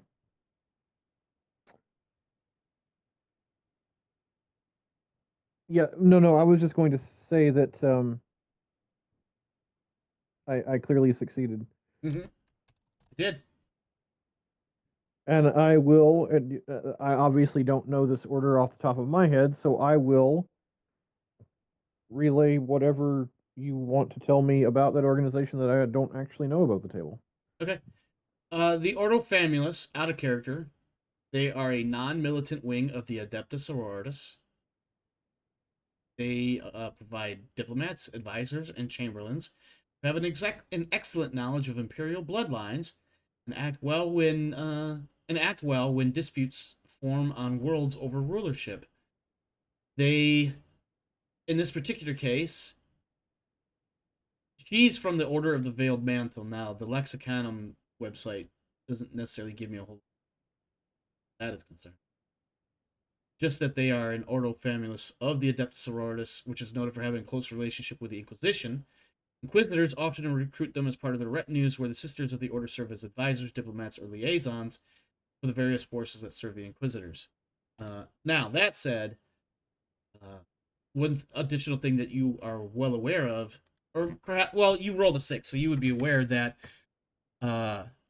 the Ordo Famulus is also known amongst some of the higher nobility, such as rogue trader families and planetary governors and sector governors. They're well known as, in a not necessarily official capacity, but they're well known as matchmakers. They usually, they have been known, or more accurately, they're the ones that typically would be given the task of ensuring that various bloodlines are continuously propagated and that genetic screening takes place when necessary in order to prevent the rising of genetic aberrations. Yeah, they are the order of prevention for the Habsburg chin. Yep. Also, in the Warhammer 40K universe, you could basically call them the Bene Gesserit. And specifically the Bene Gesserit Kwisatz Haderach breeding program. Yikes. Oh, so the Thorians love them. I'm not sure about the Thorians part. But there was a note that the Ordo Famulus and the Thorians work well in hand. Oh yeah. Whatever the Thorians do, I don't know. The Thorians are a subsect of the Inquisition that is essentially looking for the Emperor to be reborn in human form. So yeah, in a very literal sense, they want him reborn. I see that. Okay, so there are two other science fiction universes that have Thorians, and that's both of them are who I thought about, and I was very confused. Let me throw another one in just to really throw you. The Tholians, good sir. I don't know that one. Star Trek. Still The don't Tholian know. Web. I'm Anyway, not she. a Trekkie. That's fair. At any rate, Sister Anit looks at you almost quizzically as she watches you do mental gymnastics, trying to figure out who she is or what she might represent, and she simply smiles. This smile is not the plastic one that she's been using. This one's a little bit more warm, and she says, "Please, my Lord Captain, relax. This is." Sorry, go ahead. Given your order, milady, the immediate two reasons that come to mind is that you've either come to tell me who my father is, or you wish to suggest someone for whom I may have a future bloodline with. I'm here more specifically for the latter. Although the former does seems to be a certain air of contention aboard this vessel. You are not aware of who your father is that correct? I wasn't aware of whom my mother was until she died. Yes, unfortunately, this is not uncommon among certain nobilities of hiding their young in the wild, as it were, to be brought in from the darkness when ascendancy is. For that, I do empathize, and there is a certain warmth about her when she says that, like genuine. I can understand how frustrating that might be. More importantly, however, I am here to collect genetic material. The traditional format of this is far more natural than what I am proposing, but I am allowed a special remit. Let me be clear. Normally, I would be coordinating, facilitating, perhaps even executing an alliance between two houses, yours and another, so that the bloodline of the Van Breeze and the bloodline of the other family may continue. Given the nature of this Hanet campaign, the Lady Inquisitor has acquired and granted special. At this point, Reinhardt is doing his very best not to listen and not to turn beet red. I'm trying to think of the right word. I can't think of it. Special, not special compensation or discompense, but like special arrangements so that your genetic material may be recovered, stored for future use in case the unfortunate should happen in this campaign. And I'm of what also method? I'm also really kind of trying not to use certain specific words so that I don't get like Yes. issues with Twitch or YouTube. Mm-hmm. And I'll be asking you, which method does the lady suggest that my genetic material be collected? The best sample would be the exact genetic material that is used in. I see.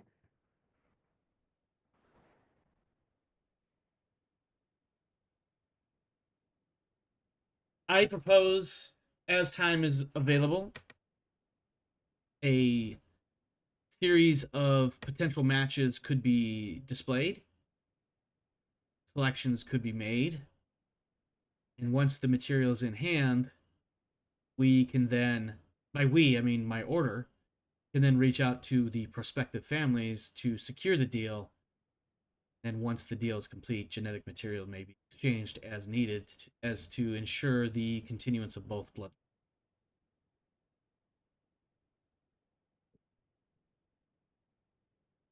I will tell her that bloodlines are one thing, I said, but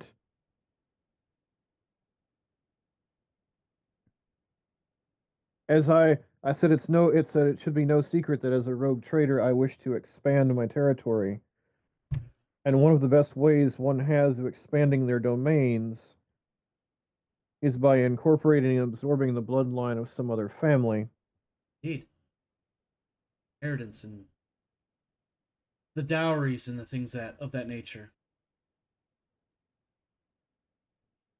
These details we can work out in time. The purpose of my meeting with you here is to simply display the cards and let you know their intentions. I will tell her that I am not opposed to such potential, but I also do not wish to, at present, isolate myself from potential local diplomatic negotiations by locking myself into a contract for which I am unprepared for currently. Certainly. I don't foresee this arrangement being concluded and becoming exclusive for some time. If you have suggestions of your own or houses that you would like to explore the potentiality in, I am, of course, all ears. And she smiles. This is a plastic smile. I inform her that by right of a duel and through some treachery, I am currently the official owner of a second warrant of trade that was initially granted to House Fell. House Fell. I said, and potentially one of the ways to secure it without the enmity of members of House Fell might be to secure a direct biological connection to the rest of House Fell. You suggest perhaps House Fell become candidates. Or, well, let me rephrase that. When she says alliance, she probably says something more. Mm-hmm. I said that is one potential option. Certainly not an option that we can't explore. We can definitely look into that. Available to do so.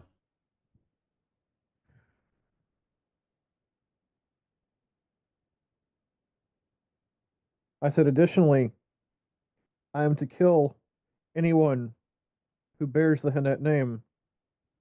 However, again, as forming alliances goes easier with someone who is already connected to existing power structures,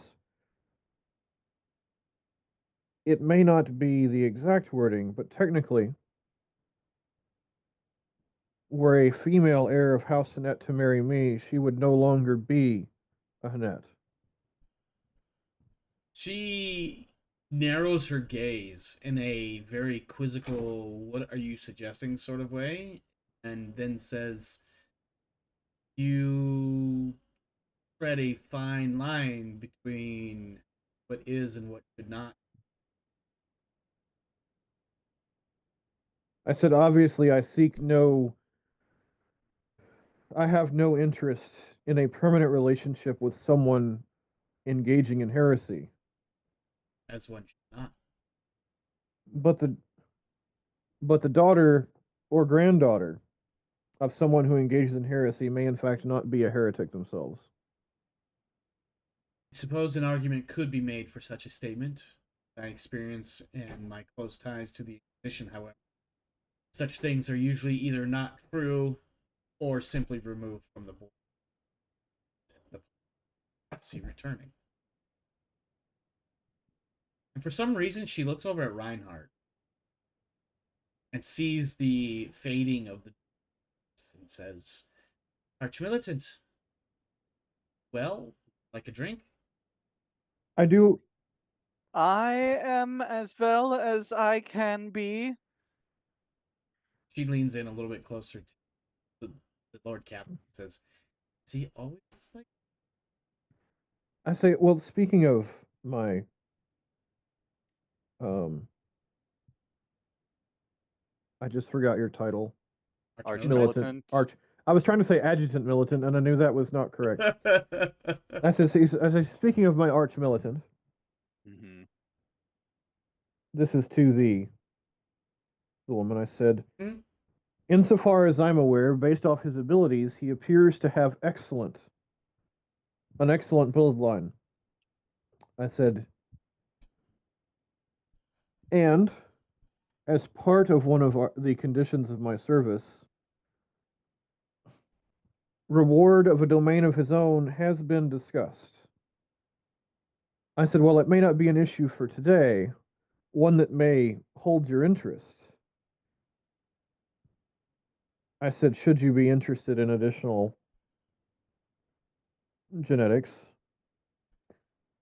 Perhaps the one of a strong warrior who may be coming into a domain of his own would be of interest to someone, if not yourself, in the order. Let's see. She At looks this, over I at get Reinhardt. even redder. Yeah, she looks over at Reinhardt, whose face is suddenly turning red all over again, and she gives you not just stereotypical, but the absolute, like, the full Monty of head to toe. Like, the only thing she's not doing is getting closer to you to do the quick, the very thorough, studious review of your attributes that she can see. I say, my lady, at some point we will be training our personnel. Would you like a demonstration of his martial prowess at that time? I think such a demonstration would be both entertaining and useful for future potential matching. Would that be a problem for you, Mr. Reinhardt? Not at all. Mine martial skills I'm quite confident in, and have no problem with a display of. Excellent. I I, I look I forward say, to this session. imagine, Master Reinhardt, and allow me to conjecture an imagining for you, sister. I said, imagine, Master Reinhardt, an heir of a planetary leadership, female, without a husband. I said, perhaps you don't need to be gifted a world. Perhaps you need to be gifted an inheritance.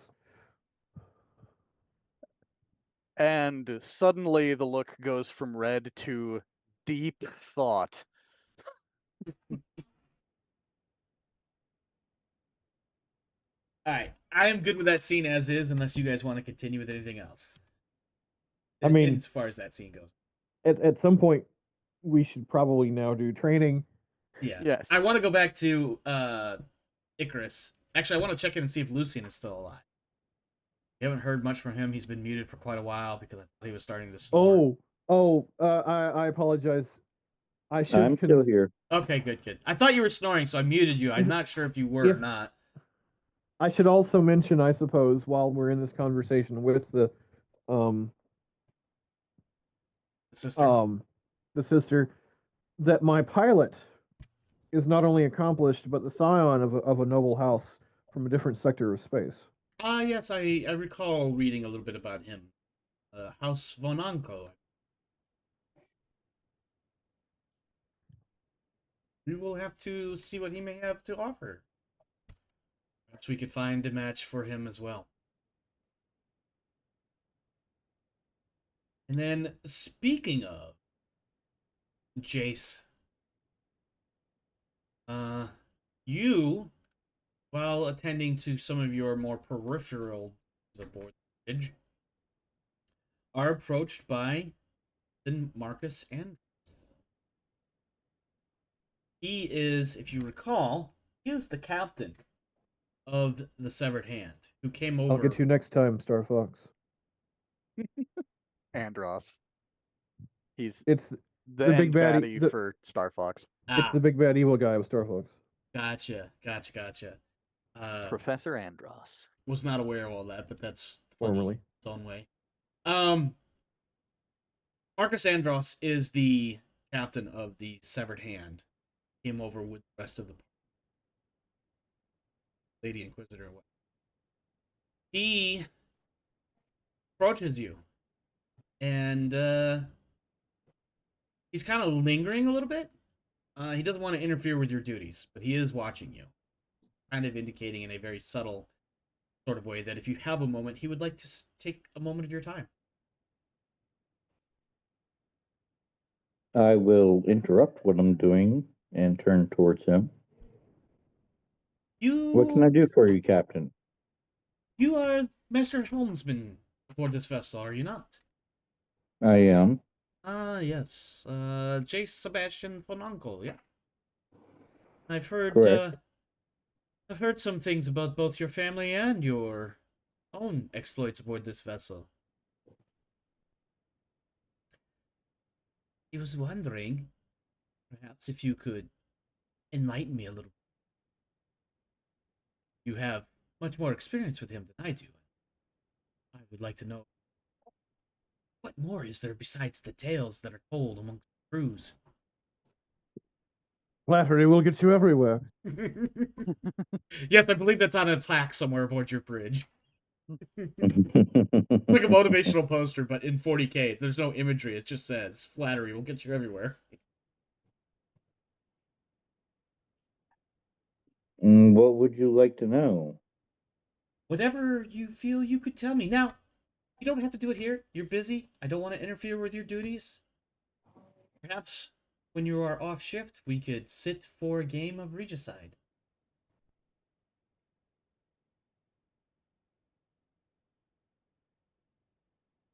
That is certainly something we could do. Very well. Shall I set a table for the end of this shift? Sure. Very well. I look forward to seeing you. And maybe you can fast forward to later that afternoon.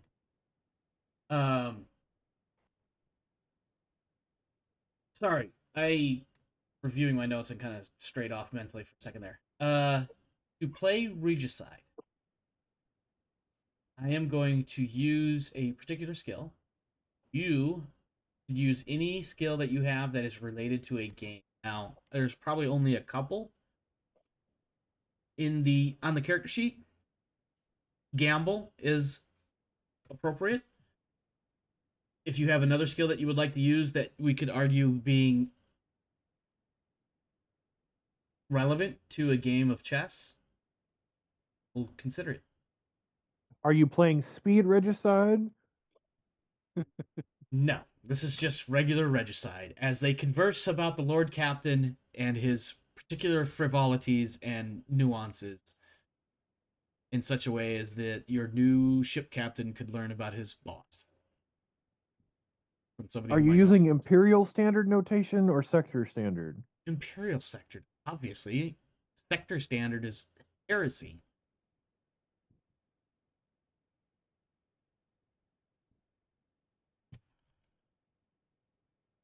At any rate, Jace, what skill would you like to roll to see if you can beat this guy?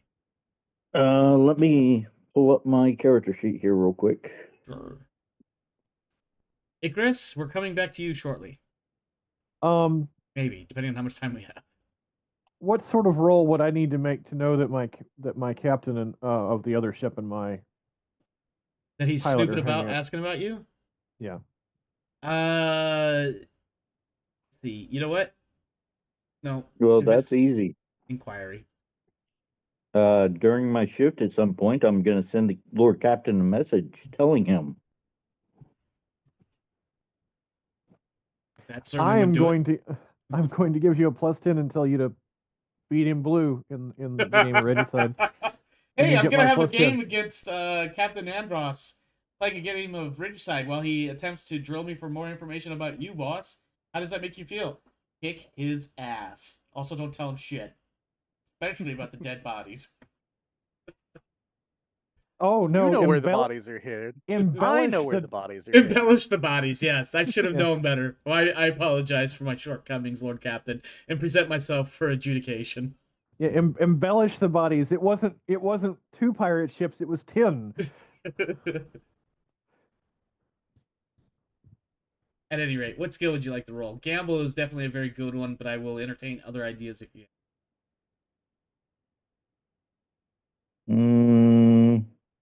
I would also ask that you keep an ear out for if he has any ulterior motives for asking you these questions. Absolutely. Oh yeah. Scrutiny. Let's say this. Let's hold off on scrutiny only because you can use scrutiny after the game to try to pick his brain to see why he's asking some of the questions. And Ooh. but do you have an idea, or are you just agreeing with me? I do. If he informs me that he's going to be playing and he suspects that there's questions being asked and has some suspicion, is this in like private quarters or is this in some open area of the ship where a game of Regicide could take place? I will say in a that more social he setting? makes a suggestion that this be a private game in his guest quarters, But of course, if the Void Master says perhaps we should play somewhere else for any particular reason, he will Well, be more than I mean, accommodating. if my mind reader could be hanging out at a nearby location. Oh, that's definitely not dubious at all. But yes, if you choose to arrange such a thing, he will not know any better and follow you into, the Star Trek game room.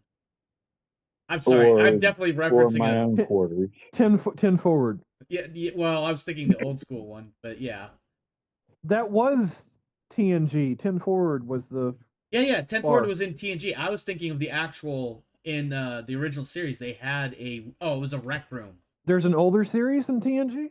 Yes. Yes, You I know. cannot be serious. Captain Kirk. Yes, Cannot I be know. Mr. Shatner. I'm sorry. My brain just did a hard reboot when he questioned me about whether or not there was an older series. Because for a moment I was like, "There's no way in hell he's being serious right now, right?" Yeah, but it did get you for just a second. Anyway, It wasn't so much that I believed you; it was just I was stunned. gotcha. Anyway, yeah, gotcha. Fuck off. Yeah. So he will more than happily, like, he suggests his own personal quarters, but if you suggest a more common area, that's totally fine by him. No, I would suggest my own personal quarters. Sure, he'll meet you there. He has no Well, reason to not believe you. Winter can't exactly hide out in the closet, so I guess that's off. No, but she could be in the quarters right next to mine. But she could. They walk up to the crewman. Or the above crewman with, or below. They Yeah. walk up to a crewman in adjacent quarters. You get out. Yeah, get out for the next 2 hours. We'll let you know when you can come back in. Go away. Be No, elsewhere. Let's leave this strictly to between the two characters. I won't get Winter Okay, involved. that's fine. What skill would you like to roll to Oh. see if you can beat him at? I will also open the scope a little bit if you like. In a similar way to how poker isn't always about just the cards. Any fellowship skill that would make sense at a table of chess is applicable as well. I was thinking more along the lines of strategy and tactics with either awareness or scrutiny. Awareness, certainly. Question, Omar. My +10. Would you allow it to be applied to the scrutiny of like testing to see why he's asking? He or can what apply he's that up plus to? 10 to either one, but only one. Okay. So yeah, you've got a +10 for either you're winning the game or testing his motives. It's up to you. Let's go with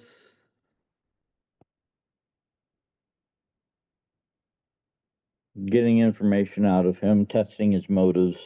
Okay, give me a challenging awareness, and then your scrutiny of him will be a +10.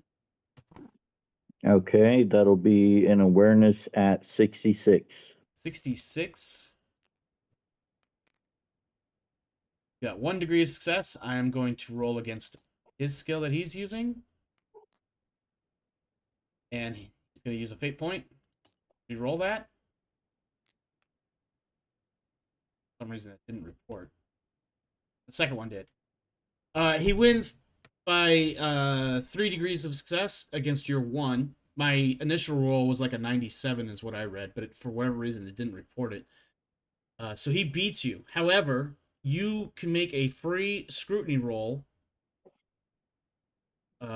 or another awareness roll, also challenging. The purpose of this roll is to see his particular tactics in gameplay. How did he beat you? Not so much that he was cheating or whatever, but like, I'm not just rolling over and letting him beat me. I'm going to use a fate point to re-roll that. absolutely. Go for it. He has you by 3 degrees at the moment. Oh, I got to roll for you. Sorry. Space that. What was it? 67 you said? No, I want Rev to roll for me. Oh, Rev, would you Oh. please? He's not at the computer at the moment. Neither am I. Hold on one second. No, that's what I meant. Is that you're not at the computer. Oh, Reinhardt can roll, I think. I could do that, yes. I was up and hobbling around. My apologies, because I was letting other people RP. Yeah. I was not expecting to roll. Here's the roll. Behold. That is 3 degrees to his 3 degrees. So I'm going to just do a quick roll off here. I rolled a 6. You rolled a 2. It's a really, really, really close game. In fact, I was gonna give you a challenging scrutiny roll to see what his tactics are, like how he plays, like his methodology. But because of how close this game is, I will give you a +10 on this particular test as well. So this is a scrutiny at +10 to see what his approach is to playing Regicide and how did he beat you. And then you'll still have another roll to make with a +10 from the Rogue Trader in order to find out his like what's his thought process and why he's asking these questions about. So your first scrutiny at +10 is what? Reinhardt. Oh, I'm you sorry, want the what? He is roll. It's a plus 10% skill. It's perception. So we're looking at 76, and I will spend a fate point For an 86. for an 86. Okay. Go ahead and make Alright. that roll if you would, please, Reinhardt, since he doesn't want me to do it. Rolling. That is 3 degrees of success. Yeah, so this is how he beat you. It was a slow, gradual wearing down of your defenses because he would not shut up. Now, the topics of conversation related to the history of the game, or why this piece is shaped in such a way, or why it can do these sorts of moves, but his talking was near constant.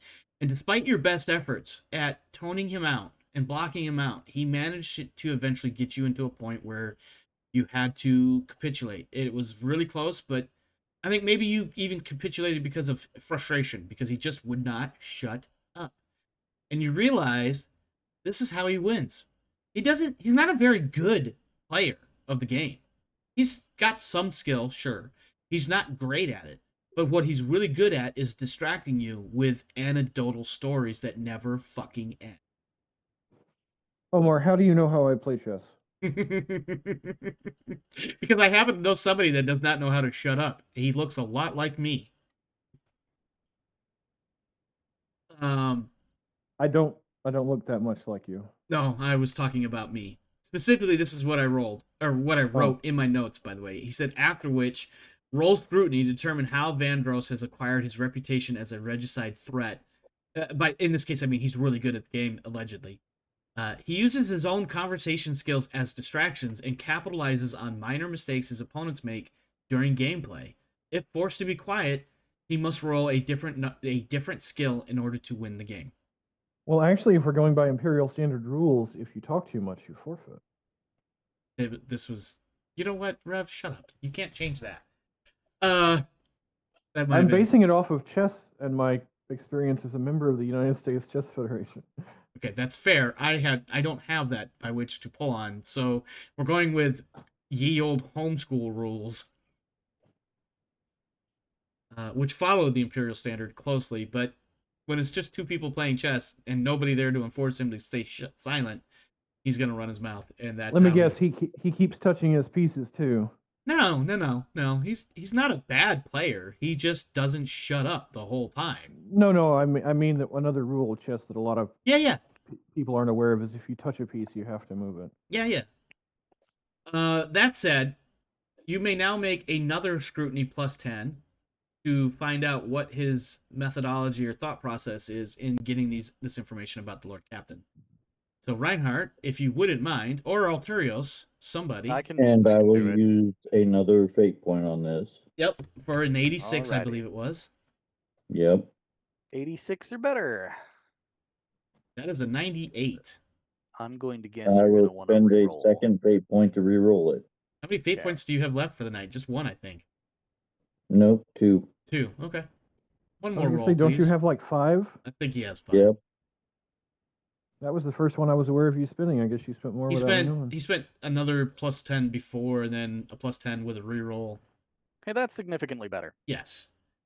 So, what you get is, effectively, he is very curious about. This is really going to make Rev and his character's ego swell. He's really curious about the man, the myth, the legend. And he wants to know how much of that is actually true and how much of that is embellishment, because he's aware that rogue traders of this sort tend to have their own natural inflation of the stories being told. It's all true. He's a miracle on two legs. No, he's not. Even the Shut lies, up. especially the lies. He means no offense, and he's also like at some point he even points out like I'm well aware of what this makes me look like when I'm asking subordinates their opinion of their boss, right? So he's aware that this is pretty much social Is he faux pas. fangirling out right now? I'm sorry. Is he fangirling out right now? No. This is like he's trying to get a legitimate read. Like there's no one thing should be absolutely clear. There's no like ulterior motive or ill will or anything like that. He's trying to get a legitimate read of what kind of person his new boss is. He'll get a legitimate read when I board his ship. Sure. He's not expecting that to happen. He assumes for whatever reason that if you were going to transfer your flag, you would have done it already. He's still going to be the flag captain if you did that, so he's not worried about like losing his position of authority or anything like that. He's just, like I said, he's just ship super captain curious. Or flag captain. I'm sorry? If I transfer my flag, he's still ship captain. You said flag captain. Your flag captain is the captain of the flagship. You have command of the overall task force. The flag captain remains captain of that ship. I may be thinking of a couple of different methodologies. Okay, fine. Well, it's not worth the cool. Yeah. Ultimately, he's not trying to usurp any authority or anything like that. He's not trying to do anything necessarily wrong per se. It is something of a social faux pas to ask subordinates of your boss, what is your opinion of your boss, and use it as like real knowledge. But ultimately, he's just trying to get a read.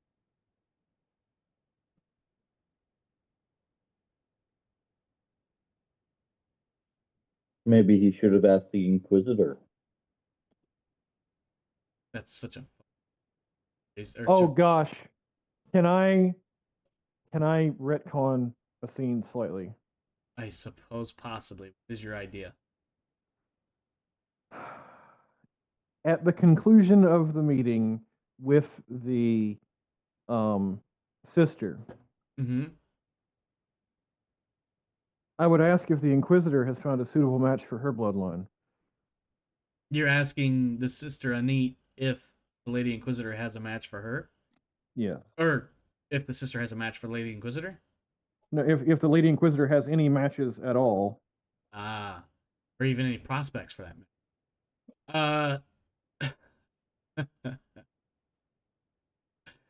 I think, similar to my chuckle there, the sister gives you a bit of a smirk and says, to my understanding, the Lady Inquisitor is not in the market.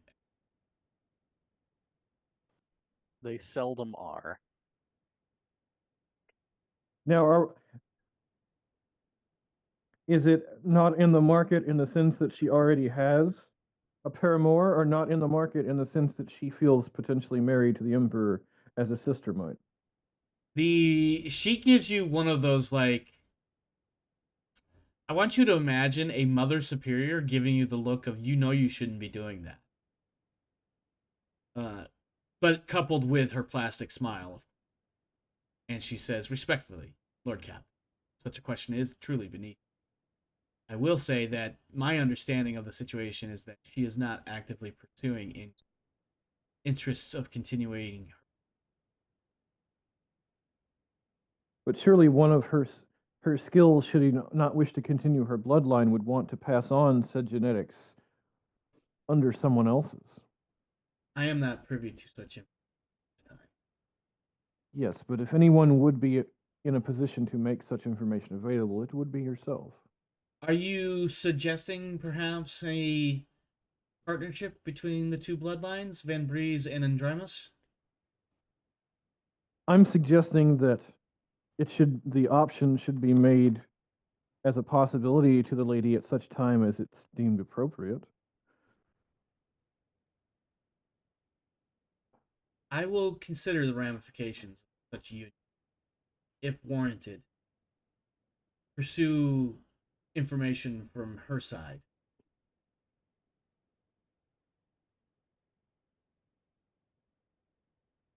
Very well. And with that, we go to Icarus for our final bit here. Icarus, we're ready to move on to stage 2. This is now the... Sorry about the retcon, Omar. I just... No worries. Something was said that made me go, ooh. I'm curious to know what it was, but... For the life of me, I can't tell you what now. Okay. No worries. Icarus, are you alive, sir? Icarus?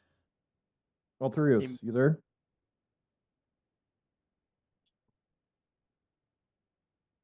Uh-oh. All the talk of... All the talk of baby making. Fleshiness. Yes. He may have dropped out. That's fine. I have a all scene of that it- we could still do without him. And Oh, okay. it is at some point later when the Archmilitant is otherwise available, perhaps in some sort of... Should one of us give him like a ring on Discord or something? So maybe... It's not terribly important that we do this scene tonight. We can do it next week. Okay. Because there's still 2 additional stages, and we've got something like 16 days left. So it's not like we don't have to do it. And a training session. Yeah, Or and 2. that. So this scene involves the Archmilitant Alrighty. and Marcellus Theo knocking on your Ooh. door to your quarters. I will open the door.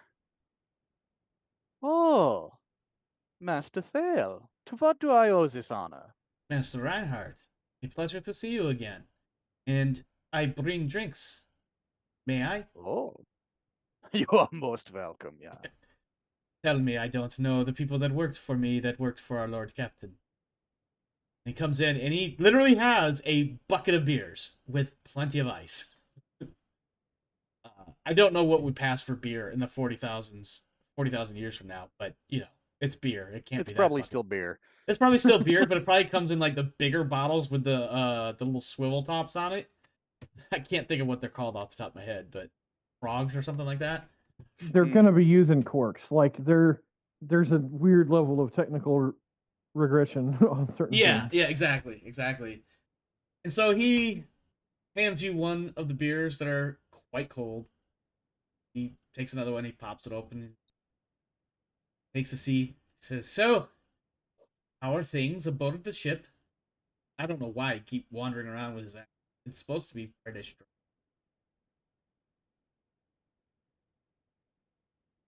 Yes. How go things aboard this vessel?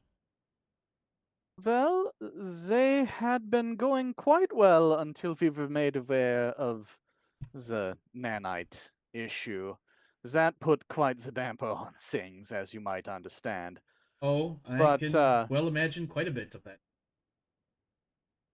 The things that I am most aware of are military exploits, and those have been going quite well.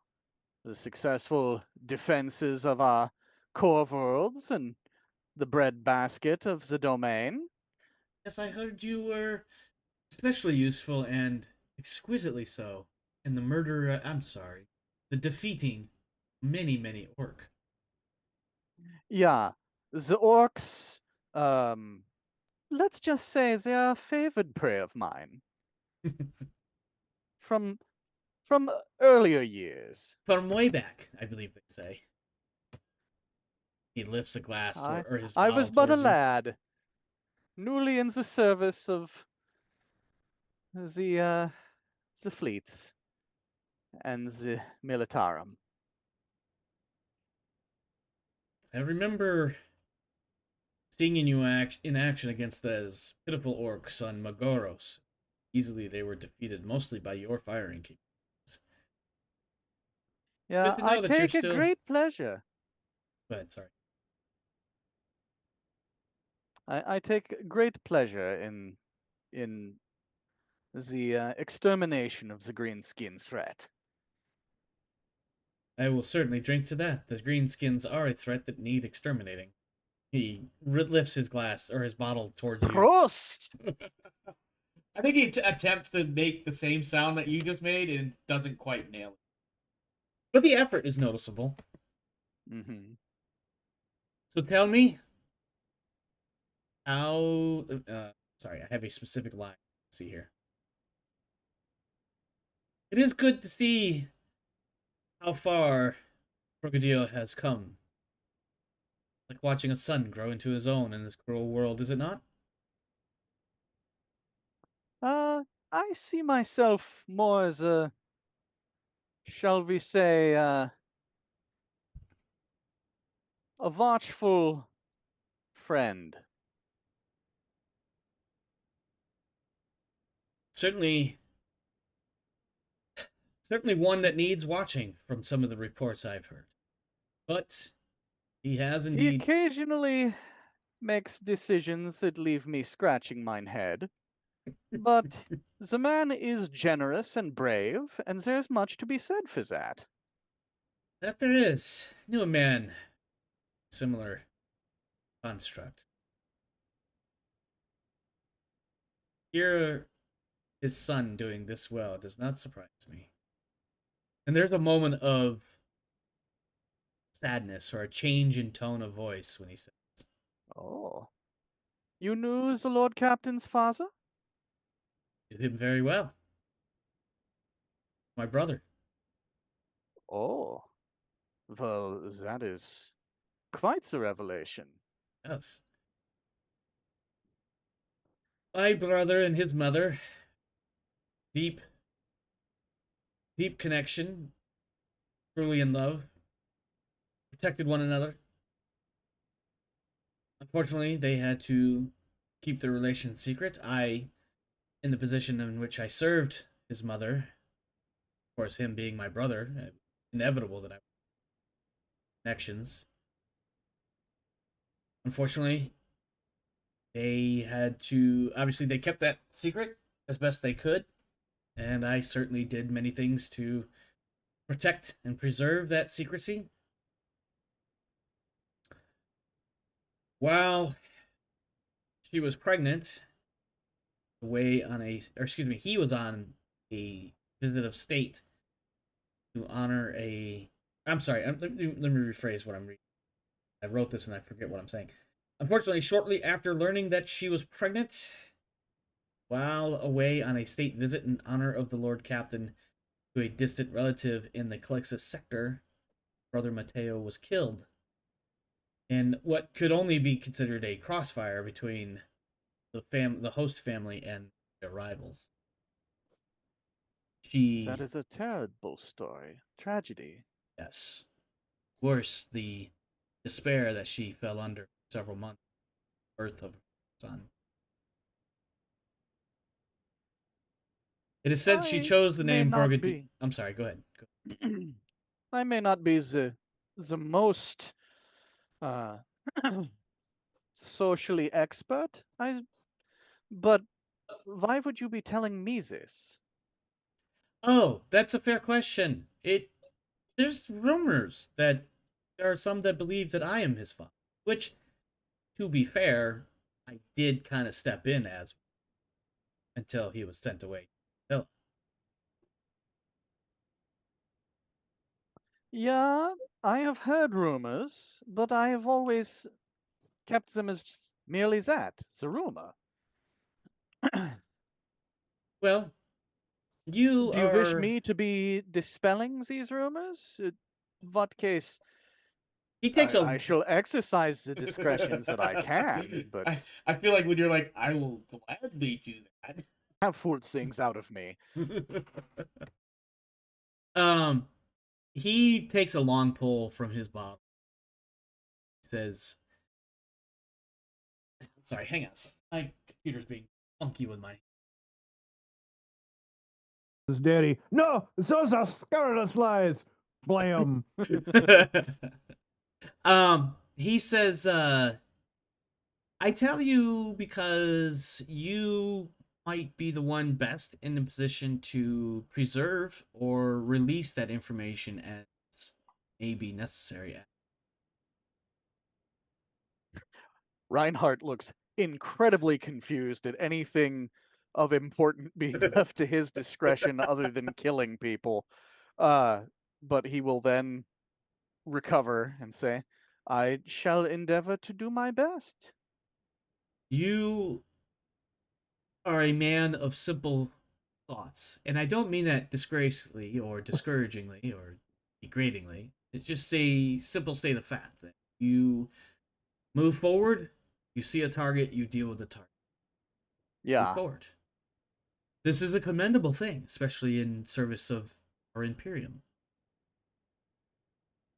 I never told Brogadio the truth, because I didn't need it to interfere with his responsibilities in such a troubling time as finding out that he was a rogue trader responsible for billions of lives and the incomes therein. Learning who his true father is may not even give him any sort of benefit. On the other hand, learning of his ancestry may or may not be important, a decision that he needs to make of his own. I leave such fact finding in your hands as the man closest to him, because you are his bodyguard. And most of the time, bodyguards have a certain close connection that others. I understand. I shall endeavor to be worthy of this honor and trust. I appreciate your candor and your companionship. You have proven to be a valued member of this command, despite previous comments of thinking in a very simple line. You are a valued member. I appreciate that very much. It is my understanding that you are to potentially inherit the world of Vitamar. That Assuming has the. indeed been Go a ahead. topic broached.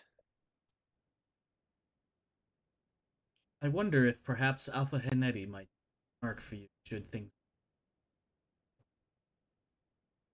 I I don't. would not say no, although the name would certainly have to change unless I am reading the Inquisitor's orders wrong. he actually chuckles. He's like, "Yes, I wonder Alpha der Amalungen. No, that's not. That's a bit of a mouthful. Alpha Reinhardt, perhaps. He's being facetious when he says this. Mhm. Above the table, I don't ever remember offering Vitamar. You I did. believe the Yeah, ter- at the I- end of the orc campaign, you offered that. It was a contingency based on whether or not the stand-in guy would be able to maintain his let's say status quo. well, also like it's on the back burner as like if nothing better comes along because you did mention the term tropical world for your retirement. So I very much am looking for a world that would fall under the tropical sit back on a beach sort of. Right. That Well, that so was far you haven't found one of those. yeah. Also, Reinhardt's not going to look a gift horse in the mouth in his old age. A gift world, one could say. Yes. And Well- above the table, I messaged this to Werner, but I really want to hear him sing "Simple Man" in a Bavarian accent. Yeah, I want to be clear. Like, he was not trying to be rude when he said that. Like, he Mhm. was just pointing it out as a statement of fact, and not for nothing. In the sort of setting that the Imperium is, like, a simple mind will get you very far. My mutter told me when I was young. My That would Mutti be told hilarious. me Oh when I man. was kinder. But yeah, that's the gist of the scene that I wanted. He will, unless you have other things for him, he will finish his beer and leave several more behind for you. Since he has been so forthcoming with his own, Reinhardt would probably open up a German brandy of some kind, maybe a Kirschwasser, and toast. I don't know what that means, him. but I know I heard the word water in there. Kirschwasser is like a cherry brandy. Okay. Actually, It's now I'm curious to know what that tastes like. I realize the answer is probably cherries, but you know. it really depends on how old it is and a number of other things. Like you can get Kirschwasser that isn't aged at all, and that tastes very much like Rubbing a alcohol. neutral spirit. It's it or new make whiskey. Yeah. But aged Kirschwasser can take on I'm going to say a woodsy note. Mm. Okay. Think less sweet and more, I guess, tanniny, for Okay. lack of a better term. So a little bitter, Yeah. Like Reinhardt. ironically. Yeah. No, I feel like Reinhardt is the guy that would happily go out and murder a bunch of people because they were heretics or Xenos or whatever, and then go and drink down a 6-pack and or a few shots of some fairly good whiskey that wasn't actually a shooter whiskey. I was referring more towards his resentment of orcs and demons. That's fair. That's fair. But yeah, no. I when prefer you an offer alcohol that burns, the like Xenos and heretics. Yeah, when you offer the Kirschwasser to Marcellus, he will happily imbibe and make note of its qualities and that things. He's not beyond some of the finer things in life. In fact, he prefers the finer things in life. He brought you the beer because he knew beer was like almost like a universal language for soldiers. Mm-hmm. So yeah, he will happily help you consume some of that. But he also doesn't want to overstay his welcome, so he will retire at a fairly decent hour. And that will be it for tonight. Go ahead and give yourselves 200 XP. Alrighty. Let's talk about feedback and outro things. We'll start with Rev. Rev, what do you got for feedback and whatnot? Well, my only question was there ever a chance to save Yunko Bar? If I said no, how would that make you feel?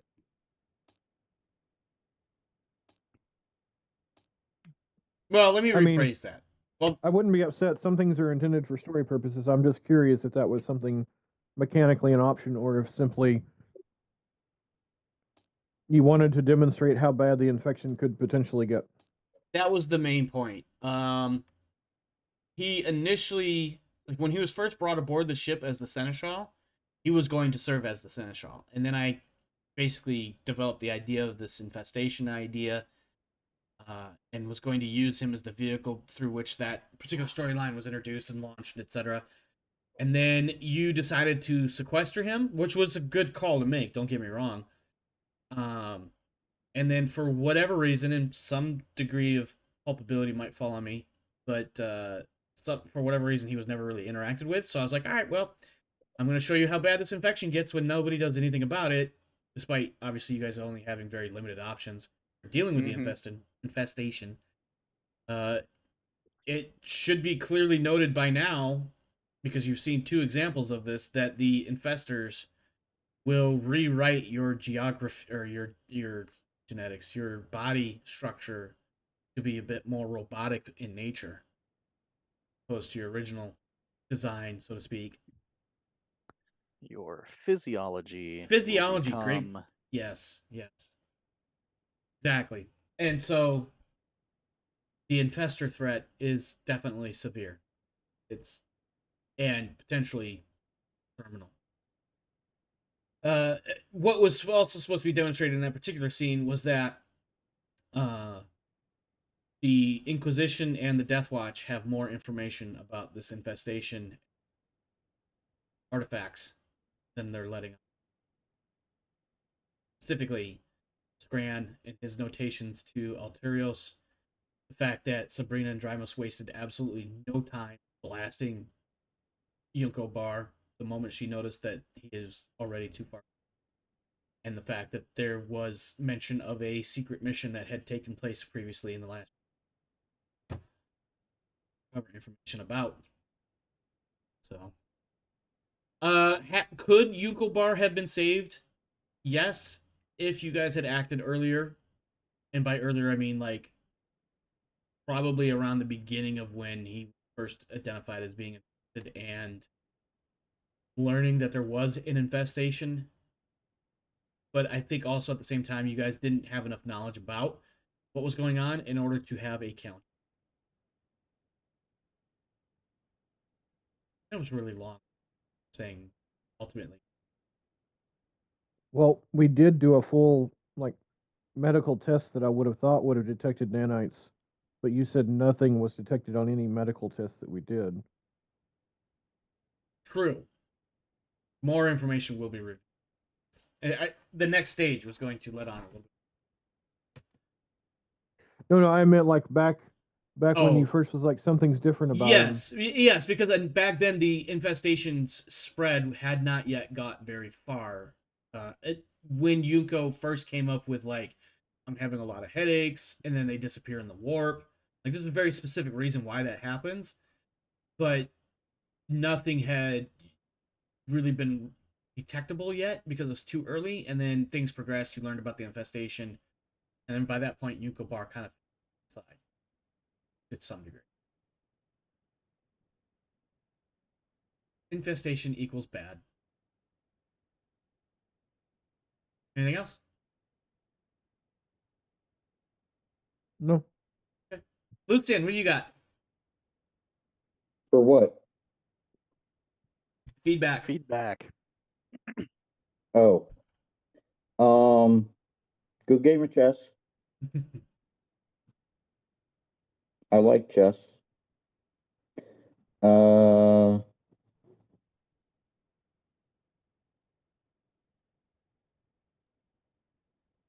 I will note that I did not embellish or Hillbilly. downplay the captain's actions. Okay. Just told him straight Yes. as it is. They were impressive enough on their own that there was no need for embellishment. Well, Of course. what's funny about that is I don't know if I hit this line as closely as I'm about to hit it now. There was a line that Andros was going to say to you about the Von Ankles was that you guys are straight shooters. That the house is generally known as straight shooter. So that's not surprising, but also coincidental that you were like, yeah, no, those things he did, that's correct. And I'm not going to embellish or downplay any of them. That's like just factually, that's what happened. We killed hundreds of orcs. Above the table, let's say he said that. My question, and this would strictly be above the table, how does this captain in this sector know of a minor noble house from the other end of space? Because the Van Breeze family has taken in for potential voidsmen and academied them. Also, the Von Onkos are not a minor noble house. Yeah, Well, I forget the planet that you guys are from. they Pretty- ruled a hive city. Well, the lore that we discussed at the Yeah. time was that they ruled a hive city, but one hive city is not. I would have to go back and refresh my memory, but I believe at some point there was a big war on that planet, and this particular family ended up on the winning side, and arguably we could argue that as part of the spoils of war, they ended up in a position of much more prominence than just the hive city.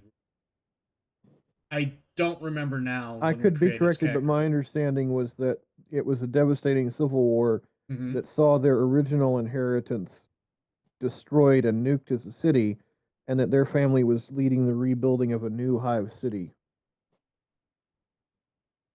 I may have taken a little bit of creative liberty there. I don't remember specifically, but ultimately, there was talk of an academy of sorts or sponsorship or something along those lines that the Van Breeze house was Now known. you can Go ahead. you can correct me if your lore differs from this, Lucian, but as I recall from what we discussed, you were sort of a scion, a minor member of the family, and that you felt to increase your status, you felt the pursuit of your ambitions were best pursued elsewhere. Thus, the academy. Am I wrong? I don't recall that, but that doesn't mean much.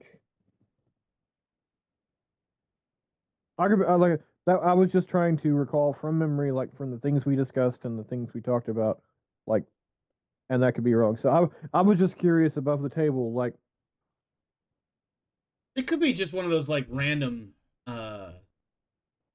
almost trivia knowledge things, or maybe he's done some research too. I don't know. I haven't fleshed out Andros a whole lot either. I guess that's not okay. obvious. He doesn't have stats or anything like that. Quick, I've been trying to. But somebody tell me the mayor of Peoria. I don't even know what that means. I Oh, Peoria, like don't know. Peoria, Illinois. Yeah, that. See, that's the point. Yeah, that, and you know The what? leader of a hive city, not even a hive world, Sure. would be about Um, like I somebody thought the knowing the mayor of Vermontes were Peoria. in charge of a world. I thought they were. Maybe I kind of. From the research I went and did on the world, like they were in charge of a hive city that got nuked, You know what? and there Maybe was in our potential for world, rebuilding. maybe in our lore, they actually acquired ownership of that world at some point.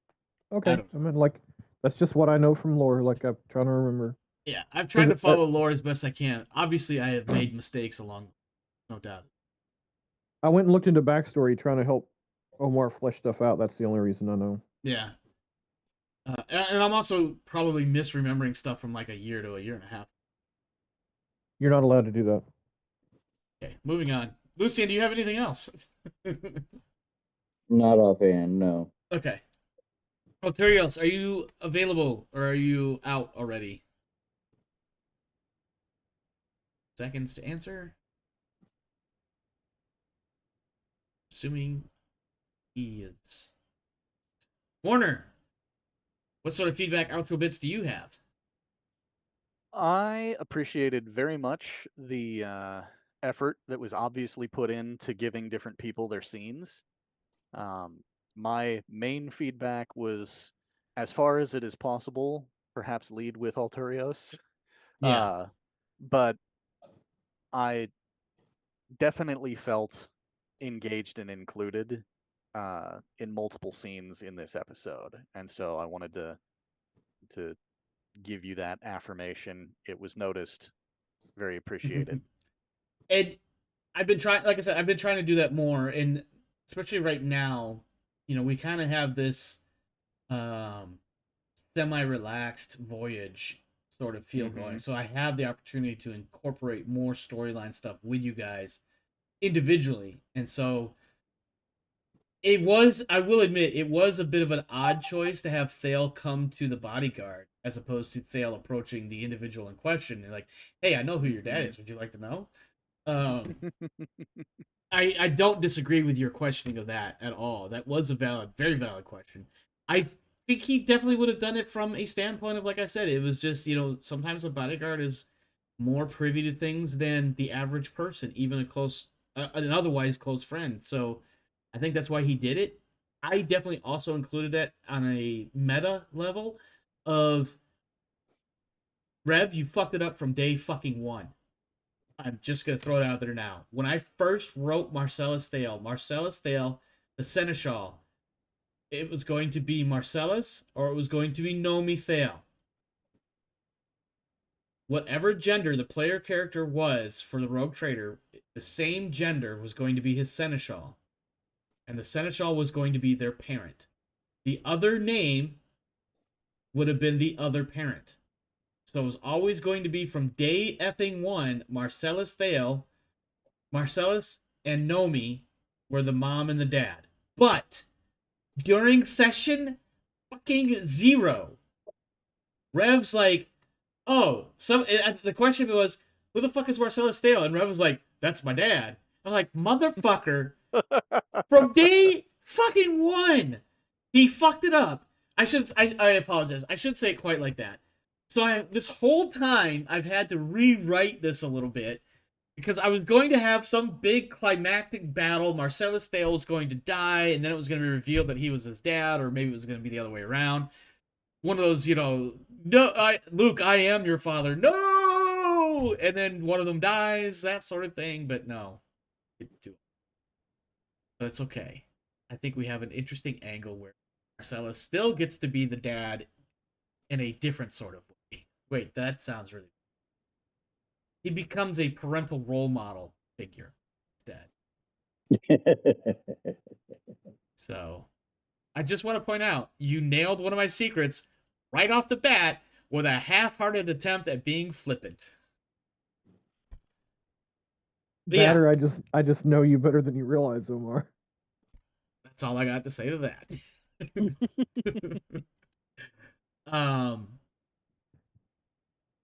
I definitely have been trying to incorporate you guys more actively, and definitely this infestation. I kind of hoped from the initial launch of the storyline that Icarus would have had more playtime, but for whatever reason, and I take responsibility. I'm not putting this on anybody.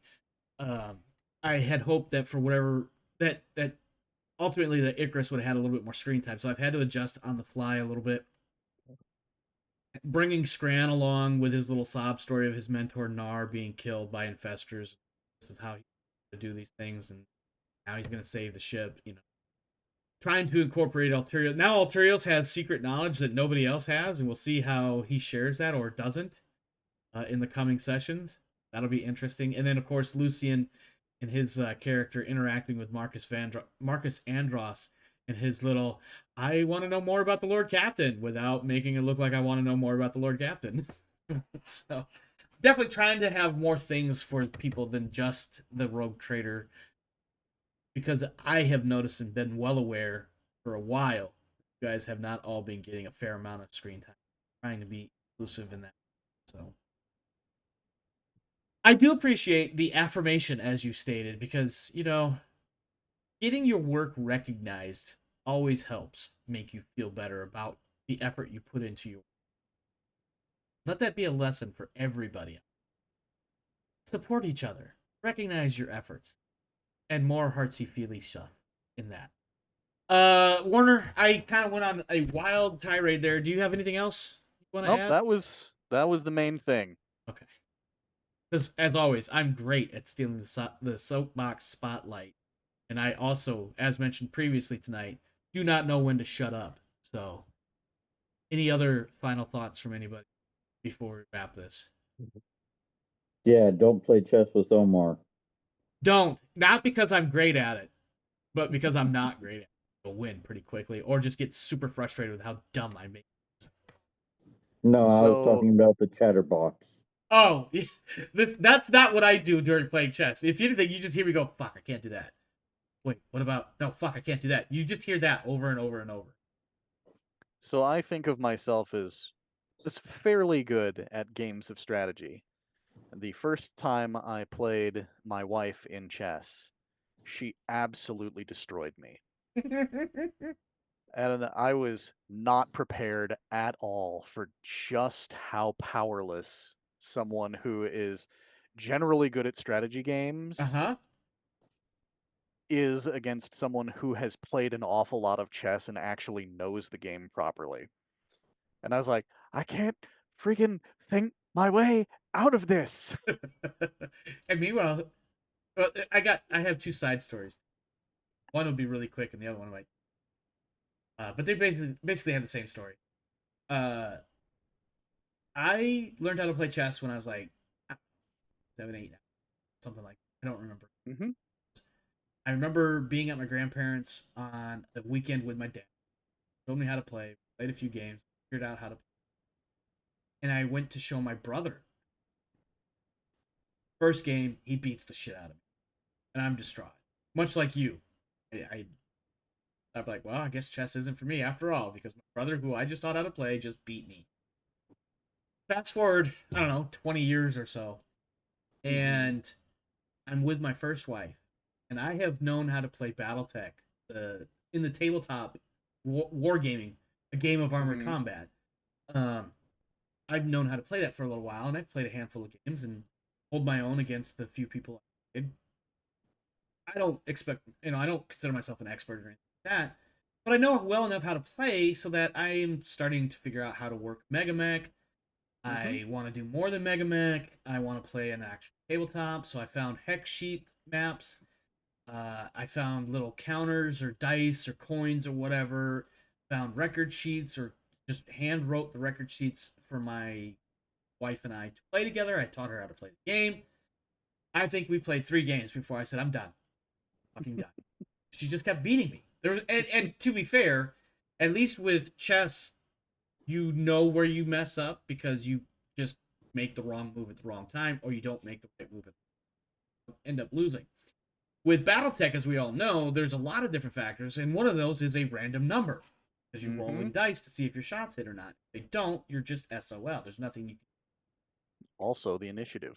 And initiative, yeah. So like the random dice can throw off the best plans and the best strategies. And even if you're really good at playing the game, if you roll like shit, you're just not going to do well. Get frustrated. Quit playing. Sure.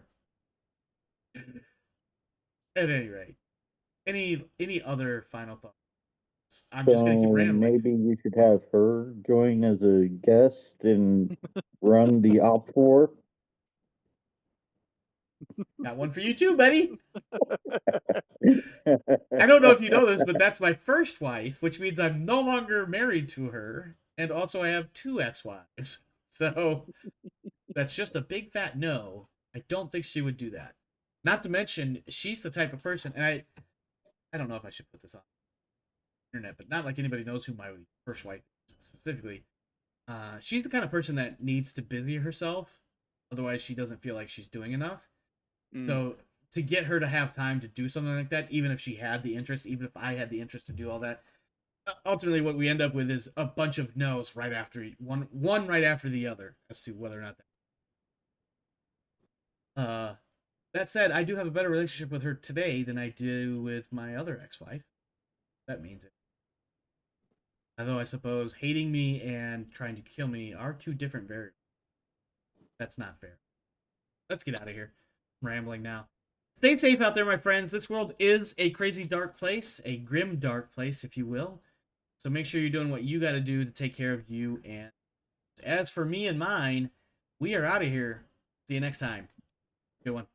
Auf Wiedersehen.